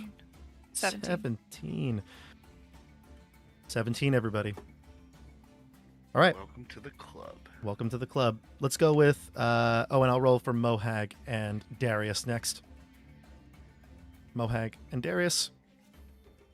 Darius actually gets pretty high, but he doesn't have as high of modifier. So, Sasori, you're up first. Right.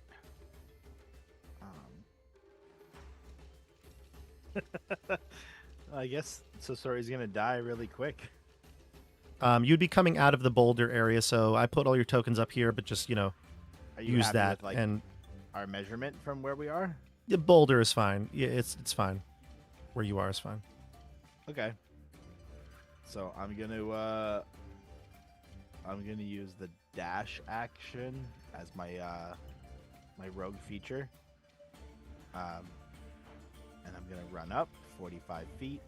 Oh wow, it's been a while since I've had to use roll 20. Sorry everyone. There we go. And I am going to attack. Right? Running 45. straight at the big guy, huh? Yeah, I mean I said I'm about to die.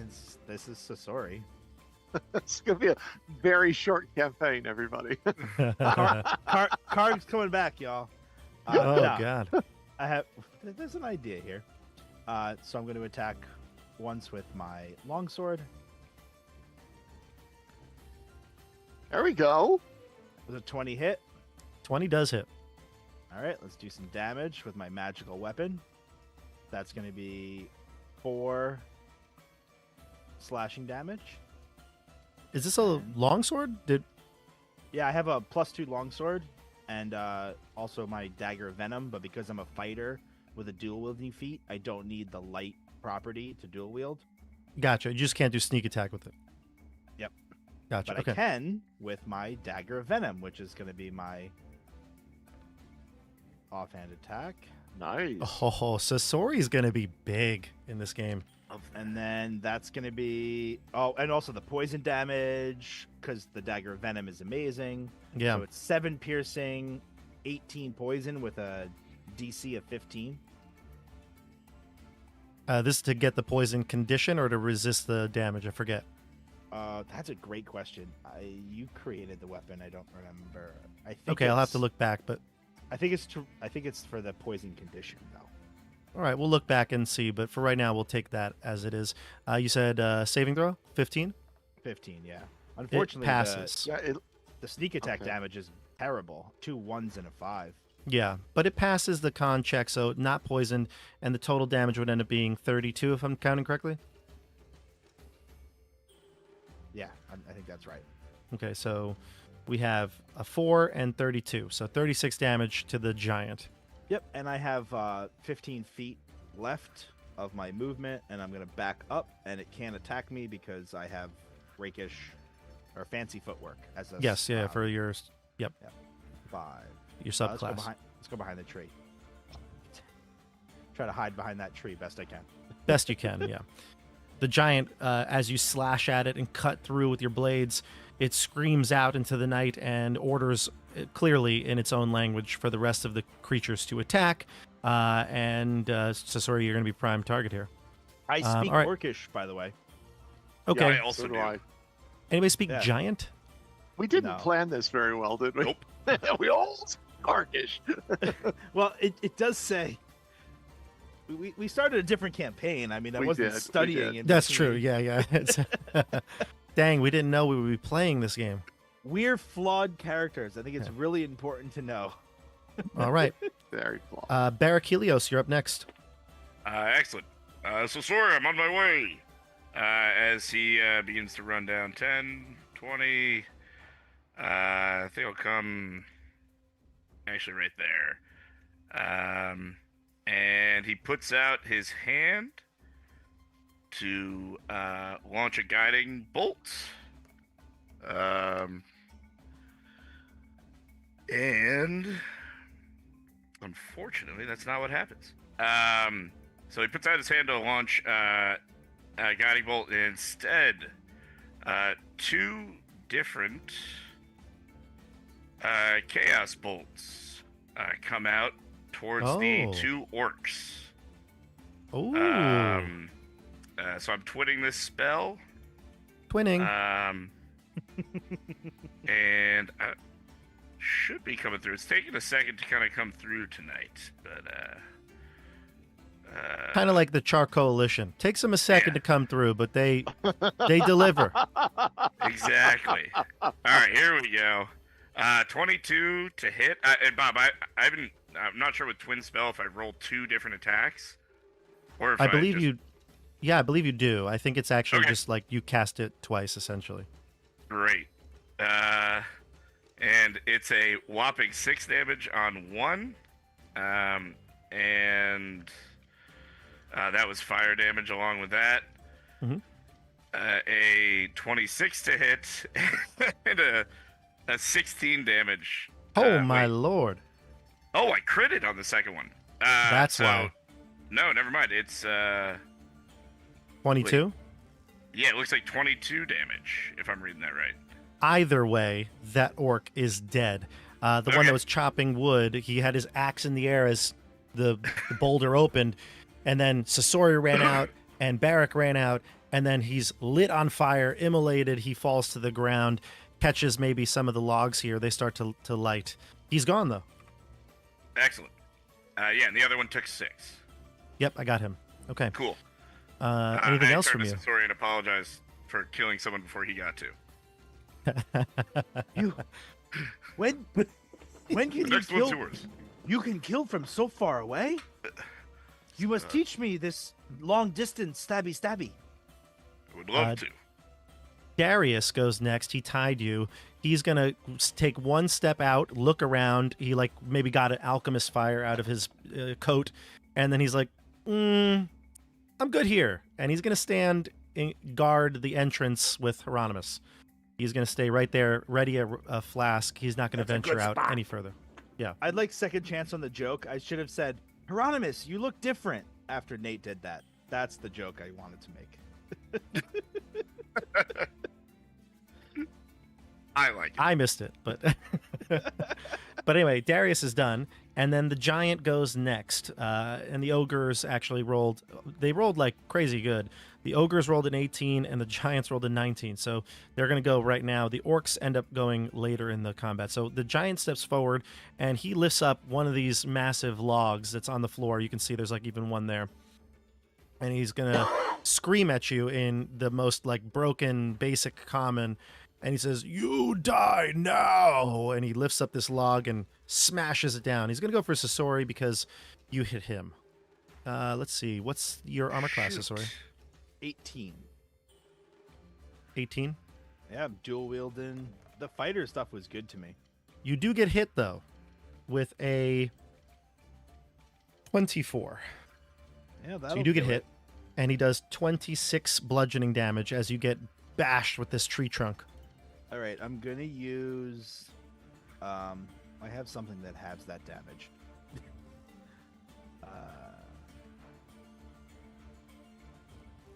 God, it's been so long. Okay, I'll come back to it. But I definitely have something that I feel like I can have that damage. Uncanny dodge, or There it is, uncanny dodge. yeah, But you can did if I you want use- to. He does. He's going to swing again, though. So you want to use it now? No, regardless, I think I lied because I think I already used my reaction to use the extra dash action. So. Oh, can't- right. No, that's a I bonus can't. action. That's a bonus action. Oh, okay. So I do have my reaction. So yes, You do I'd have your love reaction. I'd love to Ha- use uncanny dodge on the 24. Have it. 13. Yep. Okay, got it. Second attack is another 24? No, Oh. 23. Nate, are you close enough to give me any help here, or we're just far enough away? I think you need to be next to each other for him to give the disadvantage. Yeah. You take Got it. 18 more damage. So actually you have the correct one. I need to get Wonderful. back into it. 18 more. Okay, thank you. Yeah. So it would be 13 from the first one, 18 from the second one. That's the Got it. giant's turn. The ogres are going to go, and the ogres are going to be commanded. It looks like the giant had commanded them, but they're hesitant. They don't seem like they're relatively smart, these ogres, and they get pushed ahead by the orcs. So they start running towards people. They're going to spend their double move and get right in front, and then this one's going to go spend its double move and get right next to Barrack. Okay. On you. All right. Hey, fellow, we just met. Next up would be Eris. Your turn. You're still hidden, by the way. Before I go, someone in the chat mentioned I think John and Jeff are switched on this new Zoom screen with the map. Oh, really? Okay. Yes. Good call, Zoom, YouTube peeps. Oh, We'll move him. Yes. Eris is in fact still hidden, but she's gonna unhide herself, reveal herself real quick. She sees these people. She doesn't recognize any of these people, I assume. No, and it's kind of shocking to you that all of a sudden these people are here. But I mean, you would maybe be able to guess who they are. Yeah. Okay. With a You've never hunch seen about them maybe before. who Yeah. this is and a lot of shock and surprise. Yep. It'll take her a moment to like react, but by the time those of you who have already finish attacking, I think she's got her wits together and she's going to hop over this ledge and she is going to run to this closest enemy over here and attack with her short sword. This is one of the orcs. By the one I'm pinging. I don't know if you can see. Yep. Yes, that's an orc. Yep, that's the Yes, remaining perfect. orc. He got hit by the chaos bolt. Cool. I'm going to use my attack to try to hit with my short sword, and I have 2 attacks. That's an 11. That's the second 11 I rolled to hit. I assume that won't hit. That might hit. Oh, I'm just gonna double check. I have the stats here. okay. That does hit, Oh, lovely. Okay, so for my first attack, that'll be 7 piercing damage. and that'll kill this orc. Great. he was I'll already see. hit, right? He was the one who was hit. Yeah. I'll use my second attack I have enough movement still. I'll move over to the giant and start stabbing away. Maybe also like at his foot, like I had tried to do previously when I encountered one of these. Your go-to same. move. What is it? Your go-to move. Foot stab. My go-to move, foot stab. Severing those tendons. That is a 24 to hit. You connect. Great. 5 piercing. Right. And I'm going to use a key point to give him 2 unarmed strikes. Perfect. My flurry of blows. 19 and a 10. The 19 hits, the 10 does not. 9 bludgeoning. Nice. What is that form for you? Like, is it martial arts? Are you... Martial arts, yeah. So she's got her sword in one hand, and she uses a kick to kind of... She's using the kind of edge of her foot to just, like, jam into his ankle bone as much as she can and destabilize him. Yeah, and it seems to work. You maybe cut like his Achilles, right? Like he's facing Sasori, so you come up from behind him and like slash at his tendon. He cries out in pain, looks behind you, and he sees like now he's flanked. He looks very upset and very angry. He's got his tree trunk in his hand. He's going to decide who to hit next. Do you have any more movement or things you'd like to do? At this point, I'm going to hold where I am and see if I can observe the next moves of the group and see if I can confirm my suspicions about who they might be as they continue attacking. And Mohag says, I was right. I was right. He points towards Eris. You know you are an idiot and you are wrong, you stupid idiot. Fair enough. We could have enemies that also hate orcs and giants. We go to Mohag. Mohag goes, and he is going to jump into the fray, and he says, well, who do we have here? He goes right up to Eris. 1, 2, 3. Well, he goes close enough to you. He can't get to you, really, so he gets to the giant. But he's, like, under his, under the legs. He's, like, or between the legs. He's like, hey, how's it going? There's going to be an argument about the outcome of that bet, I can tell. I'm gonna kill him. I've been waiting for a reason to murder him. It's happening. Mohag hits Sorry. with a 25. And let's see, does it? Yep, 8 slashing damage. So that adds to it. Second attack. Does Mohag have 2 attacks? He can't be that impotent. I mean, 8 damage. I just have his stat block here. It doesn't say 2 attacks. I don't think he gets 2 attacks. I think it's 1. Yeah. Although he's doing, remember, he's not a character, right? He's a, what do they call him? Like the henchmen, the retainers, whatever. So he levels differently. We're using the Tasha's rules for that. So I don't think he gets 2 attacks yet, but he might soon if he levels up. All right. Next up would be Hieronymus, Eric Lavernus, Skeggy. Okay. Hyro is going to cast Mirror Image. And 1, 2, 3, 4, 5. Right over there. You go through the bushes, and as you get out the other side of the brush, you now have 4 Hyros. Nobody knows who the real Hyro is. Will the real Hyro please stand up? I'm already standing. I hate Eric, short you're up. jokes. 3 of them are stacked up in a trench coat, though. Eric Lavernus, you're up. All right, so this is gonna be super great. I'm gonna step into the bush next to me, and I'm gonna yell from this bush, "See my power and weep" at the smaller orcs, and I'm gonna try and cast Polymorph on the giant to turn him into a Ooh. goat. Do you need to be close, or what's the range on that? 60 feet. With a 60 wisdom saving throw. Others thought that's Constitution, but there's no way this hill giant has strong wisdom. Look at him, he's a dope. He was a sage in his village.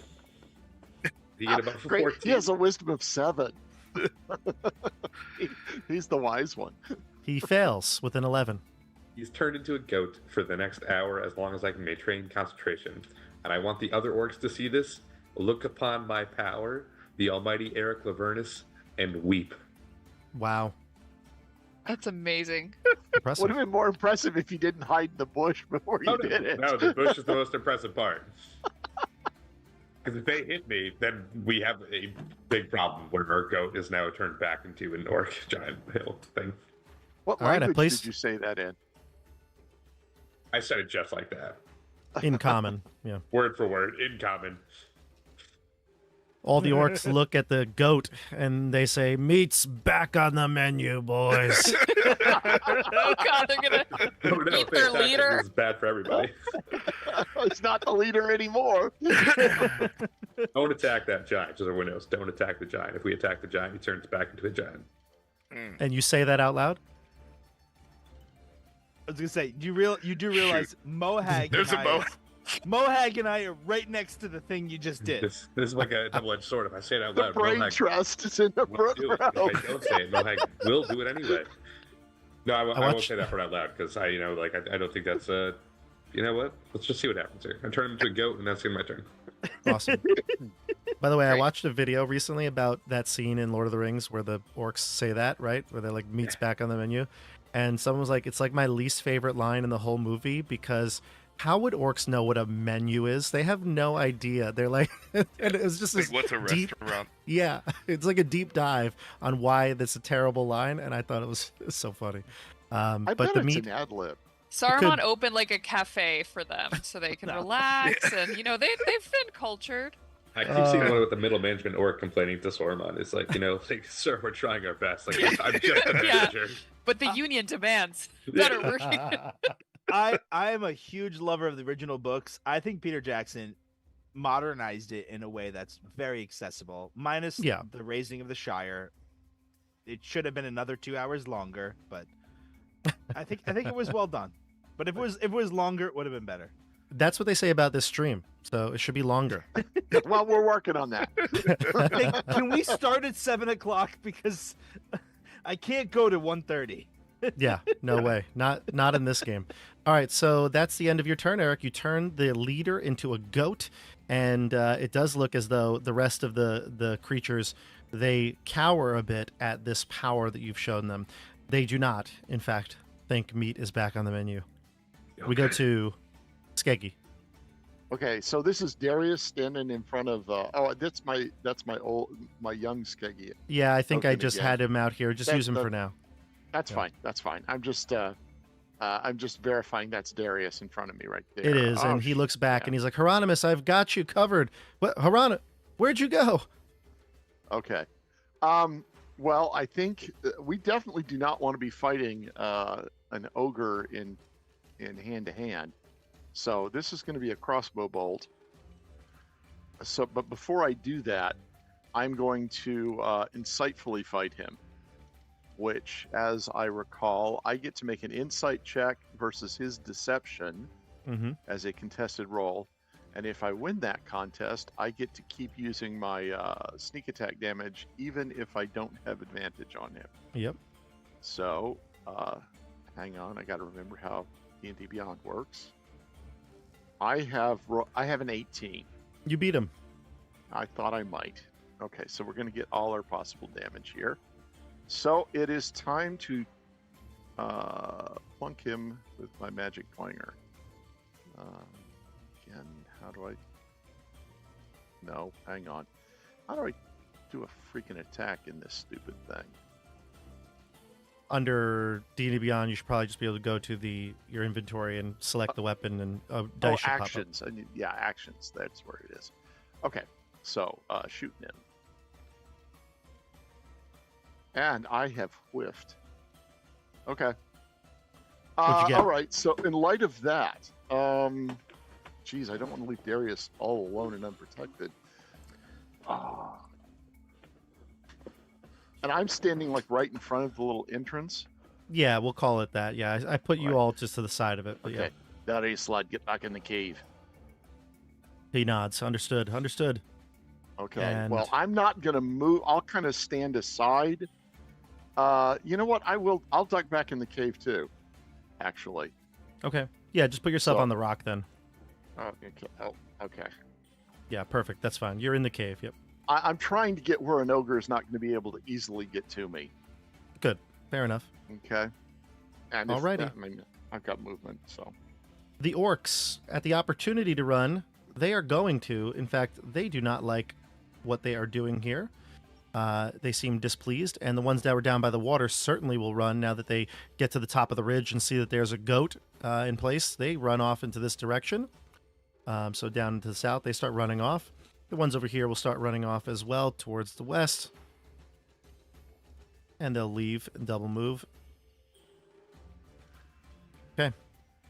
Just the ogres left who are too stupid to leave. Let's go to top of the order here would be Sasori.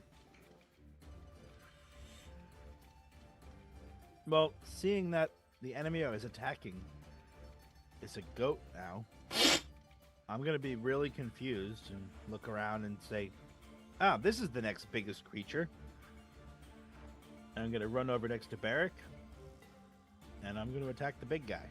Nice. Go for it. I'll start with the short sword. Learn to stand next to Barrick.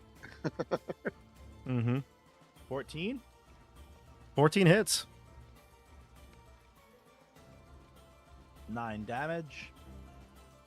My And offhand. Venom.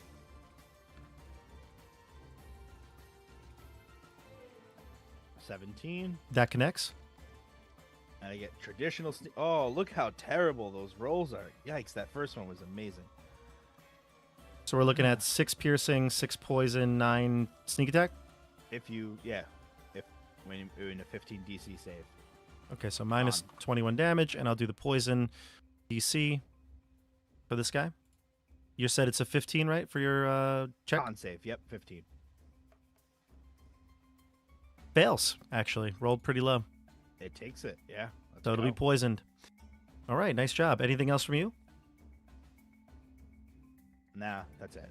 Okay, stay there. Barrick, your turn. Excellent. Hello, friend. I say Sasori runs up next to me, and I say, yes, let's do this fellow in together. As I raise up Dust Crusher. And I'm going to swing away with a 26 to hit. And that'll do 13 bludgeoning damage. Sweet. Is he still up? He is still up. Great. Swinging again.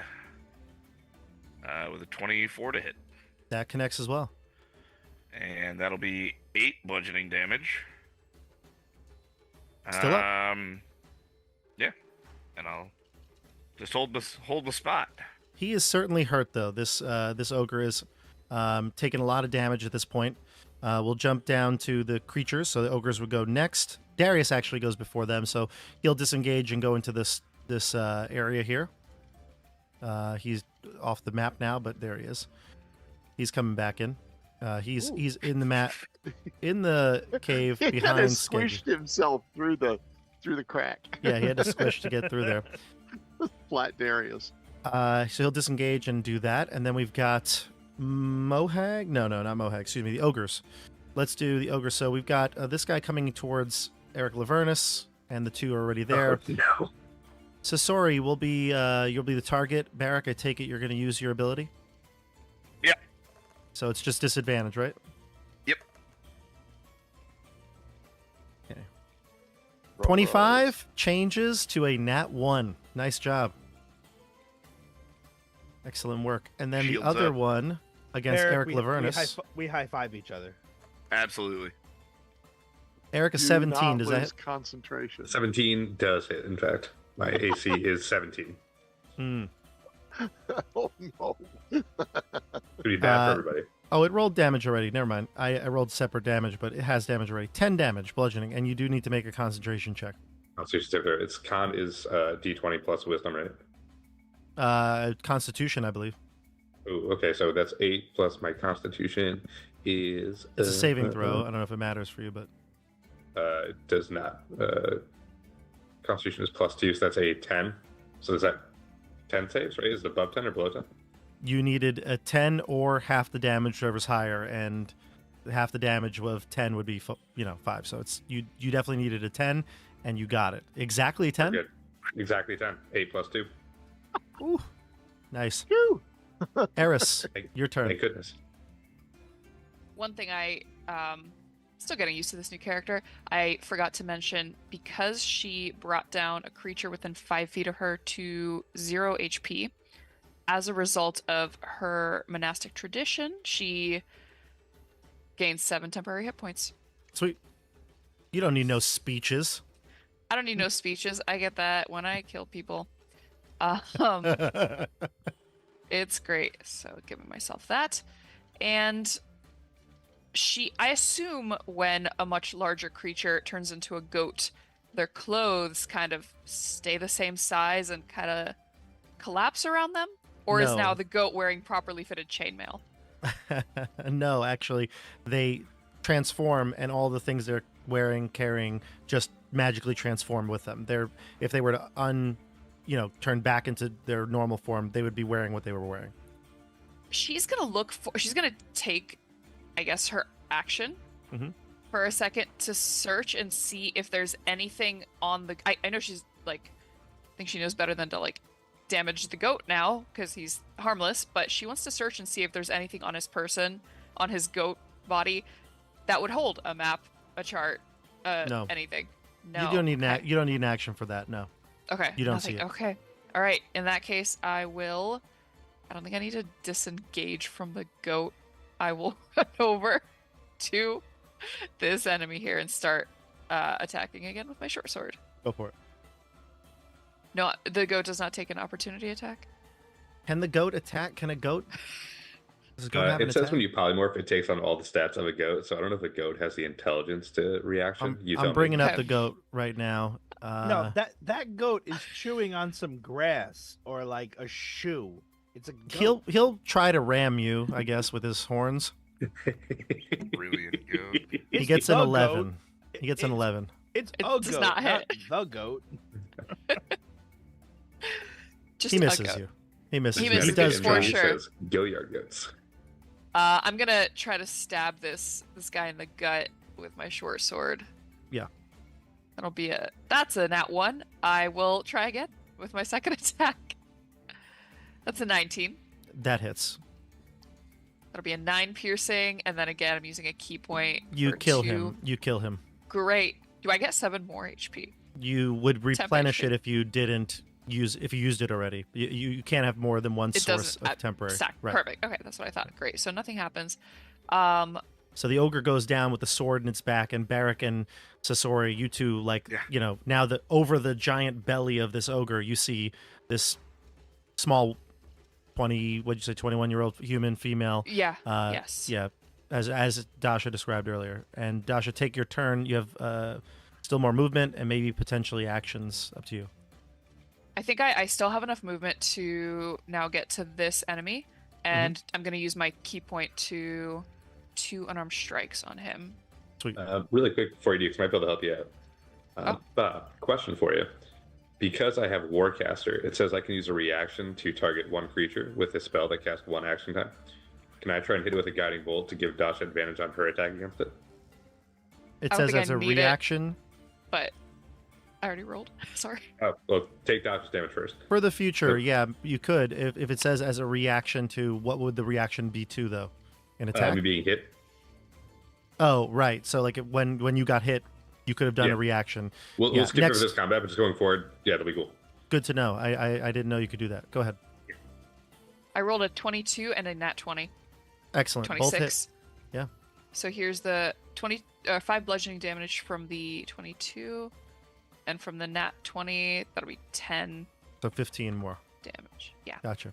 Nice. And this, you come in and just start stabbing and punching, kicking, gracefully kind of, moving around the battlefield at great speed. And now you've gone into the last final enemy here. At this point, we go to Hieronymus, Eric, and Skeggy. And I think we'll probably end it at that. Hieronymus, what are you going to do to this ogre? Hyro moves over there, and he's going to throw a firebolt at it. Firebolt, good. Oh, an 11. I've been the alternative. 11 does hit. Oh, and I'll send Cockroach in to aid. The next attack, gotcha. Yeah. Perfect. And there's the damage. 13. 13, nice, excellent. The ogre cries out as the fire burns its flesh. Mohag is going to go too. I forgot of him. So he looks at everybody and says, I've got this. He raises his axe high as he steps towards the goat. He raises it high in the air, getting ready to slice. And he brings the axe down with a great fervor and lands it right into the side of the tree, and then takes out some rope and ties it around the goat. And he says, all right, got him. Next up would be Eric Lavernus. Am I being aided? Did I hear that correctly? Yes. Okay, so I'm going to roll a d20. I'm trying to roll a guiding bolt at second level to see if I can hit him. Okay. So the first one's a 23 to hit. I'm going to roll one So- to see if I can get. Unless you have another ability, technically, when you're next to the enemy doing a ranged attack, you'd have disadvantage. So just take the You're first so roll. right. Yes. Yeah. You've you're got so it, though. You hit. Roll your damage. Right. Thank you. I totally forgot about that. But Cockroach, you might have missed, and Cockroach just flaps his wings right in front of the ogre's eyes, and the ogre's trying to clutch at him, but Cockroach flies away. The nick of I time. completely forgot about the difference between ranged attack. It's been so long. So 5d6 damage would be 12 Ooh. radiant damage to this Ooh. ogre. All those twos. Yeah, it's not ideal. All right. And then we go and the to next person to attack also has advantage. for Skeggy. Skeggy aim.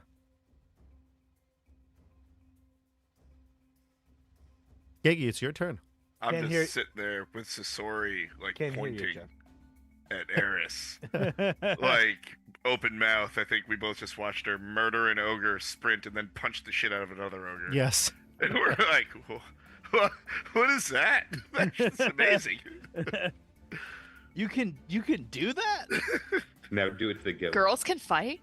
No, I think we We're were just like, both looking at our fists. Like, yeah, our fists. didn't We're like, realize these were good for that. we don't need weapons. No Jeff, status. your Cam? your mic is off, Jeff. Nothing. Yeah, we got nothing, Jeff. Or John, as the screen says. Yeah, we'll change that at another time, but yeah. We do not hear you. Are you muted in Zoom? No. Oh, maybe some audio issue. We'll come back to you. Hello? Unless- Can you hear me now? Yeah, now we got It it. must have turned off, yeah. That was weird. Better reception. Someone say something. Make sure I can hear you. Can you hear hear us? us? Anyone? Oh, Okay, can't hear us. No. I can't. Oh, that's gonna be so frustrating. Aw. Jeff did It's just get a probably- new headset, so it might be some kinks to work out. Well, I wanted to buy that wireless one. I guess I'm not going to do that one. Oh, we can't hear you Anyone in- now, though. If anyone in the chat has like a really nice wireless headset that sounds as nice as some of these ones, Yeah, let us know. I'm interested in that as well. I was going to buy the one Jeff has, but not anymore. Don't list the company. They're not a sponsor. What's going on? Oh, We got hear you. We hear you. We hear you. Oh. Just talk it out. Just talk. He can't hear me say that. I'm texting him in the chat, but yeah. Yeah. Alrighty. Okay, well, we'll come back to Jeff. At this point, though, I think it's pretty clear this ogre only has a few more hit points left. Sasori, you're up next. Maybe you'll finish him anyway. Oh God, yeah, that's not even. Let's go. Oh, it's my turn. Let's do the stabby. And advantage? Yeah, it should be right. For this turn, no, I believe. Oh, Wasn't yeah, it yeah, guiding because bolt Skeggy is Oh, not oh. going. Yes, correct, correct. Oh yeah, I'll roll twice. It's fine. You could roll it with advantage. It's fine. I clicked it. Oh, they're exactly the same. 22. Then you hit. Nice. That's 6 plus. Yep. And I don't know if we need to keep rolling. I'll keep rolling. That's all you need. The ogre goes down as the venom courses through its veins, causing it to fall to the floor, dead. The poison killed it. So I roll a second attack and I stab the dead body. It hits. It's a 24. I do 4 more damage, and then I put my foot in its body and I say, "Ha! How many creatures have you killed today?" And I look right at Mohag. And he's carrying this goat by a leash, and he goes, I mean, this one must count as more than one," he says. I mean, this thing was huge. Eris looks at Sasori just like stabbing a dead body and frowns and says, "Now that's completely unnecessary." I said, "I'll get back to you, amazing person who fights with their fists and no weapons. Mohag, it only counts as one." And that's our last Lord of the Ring reference of the day. And Yo- It's He only says, "I goes thought- for less than an hour.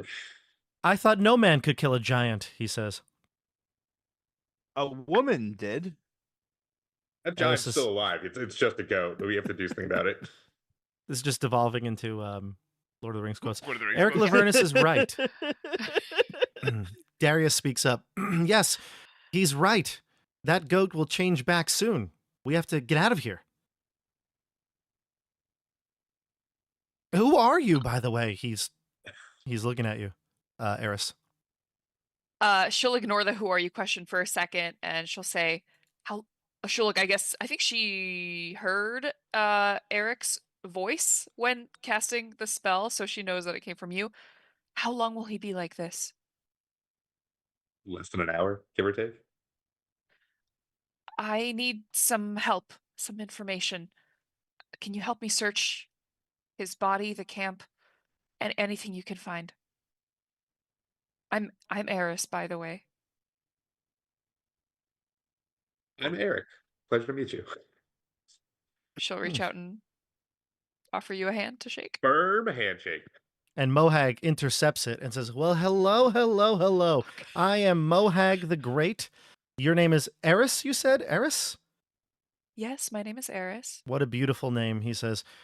"We are the Char Coalition." It's nice to meet you. And you said your name was Hag? Mohag. Mohag the Mohag. Great, yes. He's our You leader, can call me actually. You can call me Mohag the Great, though. But I do not understand. What are you the heiress of? I am shocked you know that word, Sasori. I don't think Sasori actually knows that word. I think that was that John. was John. Sorry, I had to make the pun. So, no, she said Eric's, like plural of me. This is she'll look- he says this is Barrick. He's the priest of the Chai now Yes. Hieronymus Hyperius / Chai Chapel, the keep. This is the resident wizard at the keep. He points to Hieronymus. And he says, "This here is one of the craziest dwarves I've ever met in my life. Looking good, by the way, Skeggy. That over there is the apothecary. What's your name again?" He goes, "Darius." That's Darius. "And this is not important," points to Sasori. "And that's Eric Lavernus, as you've met." Yes, Eric and I have already Mhm. met. As he is listing those names, she'll kind of look at everyone and nod and maybe give a little half smile. When he gets to Barrick, she'll do the same. And then as soon as he gets to something Hyperius, she immediately like recoils a little bit, frowns, and quickly moves on to looking at the next person he lists. Oh boy. Yes. I know what you mean. It is nice to meet you all. As I said, I'm looking for some information. These giants, they are doing something. I do not know what their plan is, but I need to find out where they're moving, maybe where their base is. I know there's a larger party somewhere out there. Mohag says, "Well, while you guys look, I'm going to take this goat far out back over there, tie him up to one of the trees, and then we can get on out of here. So let's make quick work of this. And he starts to move. And we'll let you discuss what your plan is. Where do I these just want to giants? search the camp. I want to search every nook and cranny I can for whatever I can find. I'll It's help. pretty, yeah, it's pretty easy. Yeah. They don't have a lot of stuff. Like they don't have like tents or bedrolls or things like that. It's clearly not their style. Though this looks like they've been camped here for quite some time. Maybe this is like where their area is. Their like sort of quote unquote home base is this scouting group. Um, I'm sure that you have a lot of questions for Eris. Feel free to do that. But as you're looking, does anybody want to ask her any questions? Where do the Just giants bef- come from? Yeah, please. Sorry. That's a good question, Eric. I don't know where they originally come from. I know they're hill giants. I myself am from the continent of Vartim, and they came from there to your continent here. They killed a lot of people on the way. I know they've raided and pillaged many towns and villages. They attacked my home and killed many of my loved ones. And I would like to know what they are doing, what their goal is. I know there are more coming from other locations around this continent and others, maybe converging somewhere. I do not know. But I have been I've been on this continent for a little while now, looking and searching for more information. I have a question for you, Sounds, lass. What's the date? Bob, is Why? there a year system? What year is it? Why, it's March 32nd, of course. No, I'm just kidding. The day of the Chai Festival. Oh no, It's the 11th of March. we Better missed hurry it. back.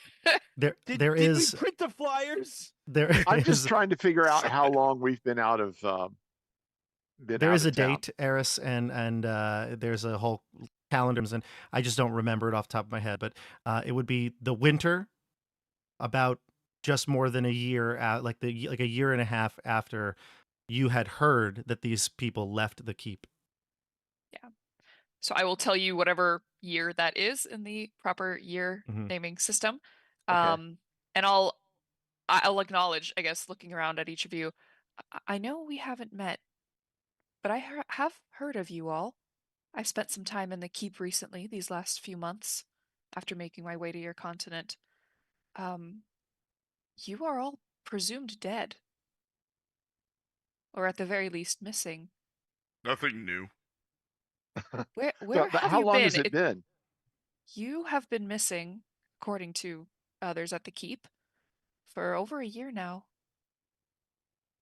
Oh, Where have A you been? year. Did Bailiff Butts say that to you? You probably met the bailiff, Butts, Earl Butts. Mhm. He's always cracking me up. Yes, he the helped us Buttes. blow the last mission wide open. Yes, the Earl has mentioned this to me. Many others have too. I believe your presence is missed around the keep. Many of you play roles there, from what I've heard, and nobody knows where you ended up. All right. We haven't gotten a year though. I Ah. presume your positions have been filled, lads. So I'm eager to get back to the keep and have this over a year thing confirmed. I really only thought Hieronymus and I were gone for a mere couple of days. Lucy, you have some explaining to do. Darius says, I think I found something, as you're all like kind of talking and searching, but really focused on this important conversation. Darius says, I think this is some sort of a equipment bag of his. It's a giant sack the size of like maybe a human sleeping bag. It would be, you know, like something he would carry around. And inside are some not really important things. There'd be like little bits of food that he would snack on, maybe some dried meats that you hope are not human, and then maybe some smaller bits. But there's something that would be odd to see here for the size of it.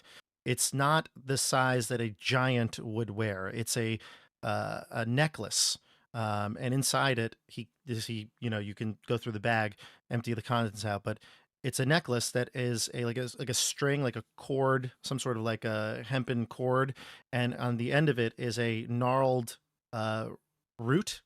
It looks like it's preserved in some way, and it kind of is fashioned to look like a large branching tree.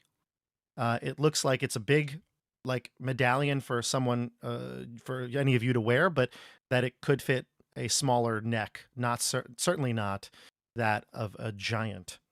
That's a peculiar item in there. The rest of it seems pretty mundane. Does it seem like religious? Give me a religion check, and I could Hey, let you help know. Eric with that religion check. Yeah, you can do it. Yeah, just both of you do it, and we'll count it. The better roll, Okay. and then tell me what you get. 17. Hold on, sorry.